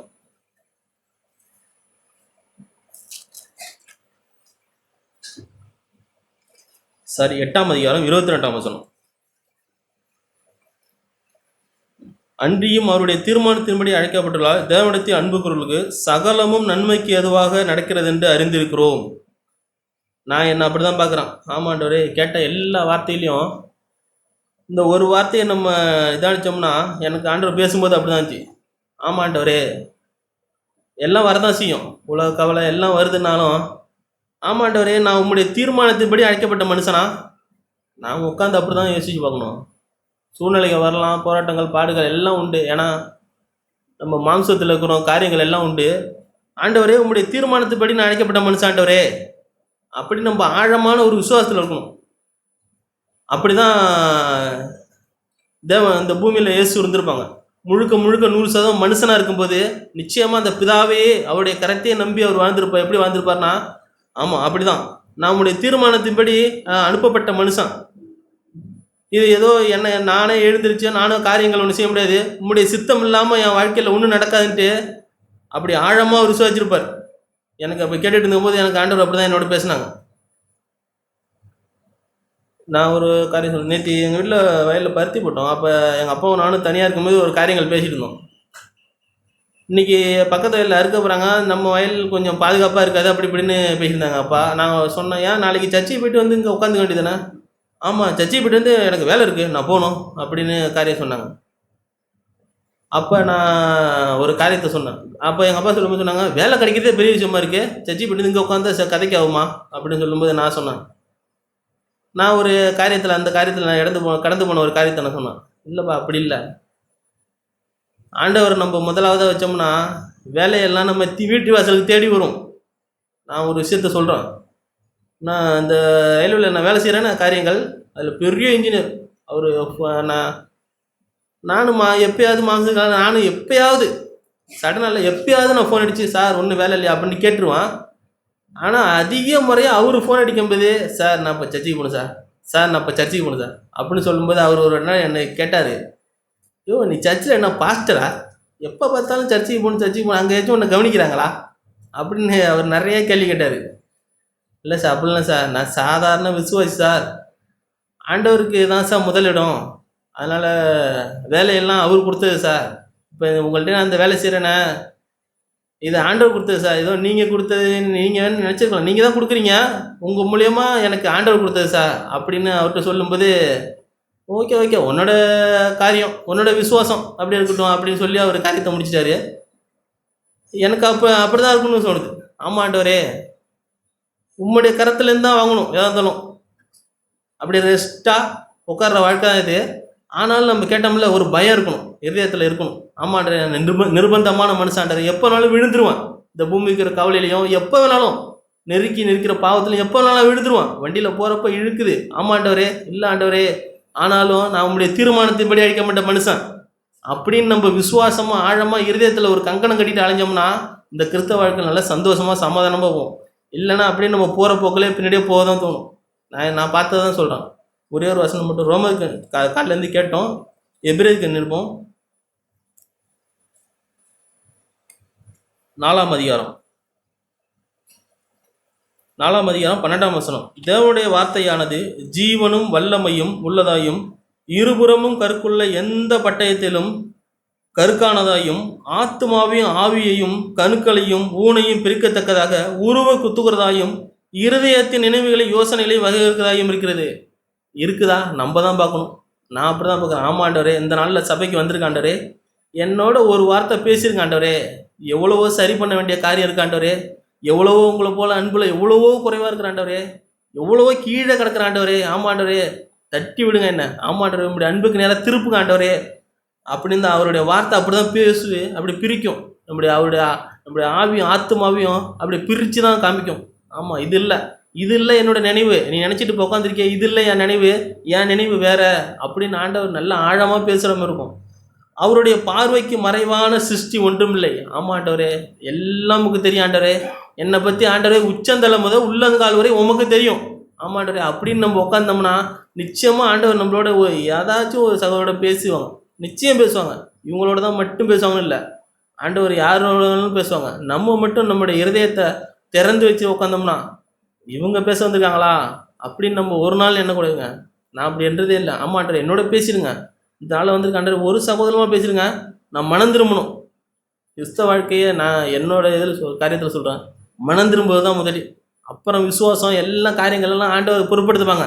மனம் திரும்பணும். அடிக்கு ஒரு முறை நம்ம ஒவ்வொரு நாளும் எழுந்திரிச்சு மனம் திரும்பணும். ஆண்டவரே இந்த காரியம் இல்லை, அதிக குறைவாக இருக்கிற ஆண்டவரே என்னை மனம் திரும்ப பண்ணுங்க, அதுக்கு ஏற்ற வார்த்தைகள் என்னோட பேசுங்க ஆண்டவரே அப்படின்னு சொன்னோம்னா நிச்சயம் பேசுவாங்க. ஒன்றுமில்லை, சகலமும் அவருடைய கண்களுக்கு முன்பாக நிர்வாணமாக இருக்குது, வெளியரங்கமாக இருக்கிறது. அவருக்கே நாம் கணக்கு ஒப்புக்கணும். ஆமாம், எந்த மனுஷனும் போய் நம்ம கேட்குறோம், 1000 வார்த்தைகள் நம்ம கேட்கலாம். ஆமாம் ஆண்டவரே, போல் நம்ம நிர்பந்தான மனுஷன் ஆண்டவரே, நான் உங்களுக்கு தான் கணக்கு கொடுக்கணும், எந்த மனுஷனுக்கு நான் கணக்கு கொடுக்கணும் ஆண்டவரே அப்படின்னு நம்ம வந்தோம்னா அவருக்கு தான் நம்ம கணக்கு ஒப்பிக்க போகிறோம். கடைசி காலம்னு கேட்குறோம். ஆமாம் ஆண்டவரே, உமக்கு நாங்கள் தயாராகிறேண்ணா, ஒவ்வொரு நாளும் ஒரு அலாட்டாக இருக்கிறேன் அந்த கிறிஸ்தவ வாழ்க்கையில். ஆமாம் ஆண்டவரே, நம்ம கேட்குறோம், அடிக்கிறோம், தொடர்ந்து இப்போ கேட்குறோம். இந்த சூழ்நிலையில் போனால் ஆண்டவர் எப்படி இருப்பாங்க, அதுதான் கிறிஸ்தவ வாழ்க்கை. நம்ம நிதானிக்கணும். ஒவ்வொரு நாளும் உட்காந்துருக்கலாம், வேலை காலங்களில் எல்லா சூழ்நிலையும் ஆண்டவரே இந்த சூழ்நிலையில் இந்த வேலையில் இந்த பணத்தை நீங்கள் கை நீட்டு வாங்கினா நீங்கள் எப்படி வாங்குவீங்க ஆண்டவரே? நிச்சயம் நான் அப்படி தான் யோசிக்கிறேன். ஆமாண்டா, நீங்கள் எவ்வளோ வாங்குவீங்க? அந்த நம்ம கொடுக்குறவங்க மனசு நோகாமல், வாங்குற என் மனசு கடினப்படாமல், ஆண்டவரே இலைப்ப ரெஸ்ட்டாக, ஆமாண்டே போதும் ஆண்டவரே, இதை கொண்டு நீங்கள் சம்பூர்ணம் நடத்துவீங்க, ஏன்னா நான் உங்களோட தீர்மானத்தைப்படி அழைக்கப்பட்ட மனுஷன் ஆண்டவரே அப்படின்னு நம்ம விசுவாசம் வந்தோம்னா எல்லாம் நமக்கு சம்பவம் போதும். அதிலே 15, நம்முடைய பலவீனங்களை குறித்து பரிதபிக்கக்கூடாத பிரதான ஆசிரியர் நமக்கு இல்லை. நாம் நினச்சிட்டு உட்காந்துருக்கோம், ஆண்டியோ இப்படி இருக்க, காரியங்கள் இப்படி இருக்க, சரீரம் இப்படி இருக்க, மனைவி இப்படி இருக்காங்களே, எல்லா ஆண்டவரே எல்லாம் நமக்கு தெரியும் ஆண்டவரே, எல்லாத்தையும் இப்போ பிரதான ஆசாரி நீங்கள் இருக்கிறீங்க. பரிதபிக்கக்கூடிய ஆசாரி, கூடாத ஆசாரி, பரிதபிக்க நமக்காக இன்னைக்கும் பிதாவிடத்தில் இருக்கட்டும் ஆண்டவரே அப்படின்னு நம்ம இருந்தோம்னா ஒவ்வொரு காரியம் வச்சு, ஆண்டவரே உங்களுடைய கிருபை தாங்க ஆண்டவரே, அப்படி தான் நான் கேட்குறேன். ஆண்டவரே இந்த காரியங்களை செய்யணும், இது நான் செஞ்சால் சரி இருக்காது ஆண்டவரே, இது நான் செஞ்சால் வேற மாதிரி இருக்கும், நீங்கள் செய்ய கிருபை தாங்க ஆண்டவரே கேட்டோம்னா நிச்சயமாக ஒரு கிருபையை சம்பூர்ணமாக பொழிகிற நல்ல தெய்வம் இருக்கிறார். பிரதான ஆசாரியர் நமக்கு இருக்கிறார். ஆதலால் நாம் இரக்கத்தை பெறவும் ஏற்ற சமயத்தில் சகாயம் செய்யும் கிருபை அடையவும் தைரியமாக வரலாம். நமக்கு ஒரு தைரியம் கொடுத்துருக்காங்க இயேசு, நம்மளுக்கு ஒரு தைரியம் கொடுத்துருக்காங்க. நீங்கள் வாங்க, நான் இருக்கிறேன், நீங்கள் வாங்க அப்படின்னு சொல்லி இன்றைக்கும் நம்மளுக்காக பரிந்து பேசி ஒரு நல்ல தகப்பன் நமக்காக இருக்காங்க. நாம் மட்டும் ஒரு தைரியமாக வரணும்னா, நம்ம விசுவாசமாக அப்படிதான் சொல்லணும், மனம் திரும்பி வந்தோம்னா நிச்சயமாக ஆண்டவர் நம்முடைய கண்களுக்கு அப்படி தான் தெரிவாங்க. ஆமாண்டர், நான் வராண்டர், எனக்காக நீங்கள் இன்றைக்கும் பரிந்து பேசக்கூடிய நல்ல தகப்பன் இருக்கிறீங்க, நான் சந்தோஷமாக இடத்துல வந்திருக்கேன் ஆண்டவரே, நான் அப்பட்டமாக வந்திருக்கேன் ஆண்டவரே, என்னை கழுவும் ஆண்டவரே அப்படின்னு சொல்லி வந்தோம்னா நிச்சயமாக ஆண்டவர் நம்மளோட அப்படி தான் பேசுவாங்க. அப்படிதான் அந்த ரோமில் நம்ம படித்தது போல், ஆமாண்டவரே அந்த ஒரு வார்த்தை போதும், ஆமாண்டவரே நம்முடைய தீர்மானத்தைப்படி அழிக்கப்பட்ட மனுஷன் ஆண்டவரே, ஏதோ வரலாம் ஆண்டவரே, ஏதோ காரியங்கள் உண்டு, நான் எப்போ வேணாலும் தடுமாறி போயிடுவேன் ஆண்டவரே, ஆனாலும் ஆண்டவரே நான் அழைக்கப்பட்ட மனுஷன், உமக்காக தான் ஓடணும் ஆண்டவரே, உமக்கு தானே கணக்கு ஒப்பிக்க போகிறேன், எந்த மனுஷனும் கிடையாது ஆண்டவரே, எந்த மனுஷனும் பொய்யா இன்னைக்கு இருக்கணும் நாளைக்கு இல்லை, நிச்சயம் இல்லை, ஆமாம் ஆண்டவரே நான் உமக்கு கணக்கு ஒப்பிக்கணும் ஆண்டவரே அப்படின்னு சொல்லி நம்ம இருதயத்தில் ஒரு கங்கணம் கட்டி அடைஞ்சோம்னா நிச்சயமாக ஆண்டவர் நம்மளோட பேசுவாங்க. கேட்ட வார்த்தையாக நான் நன்றி செலுத்துகிறேன். ஆமென்.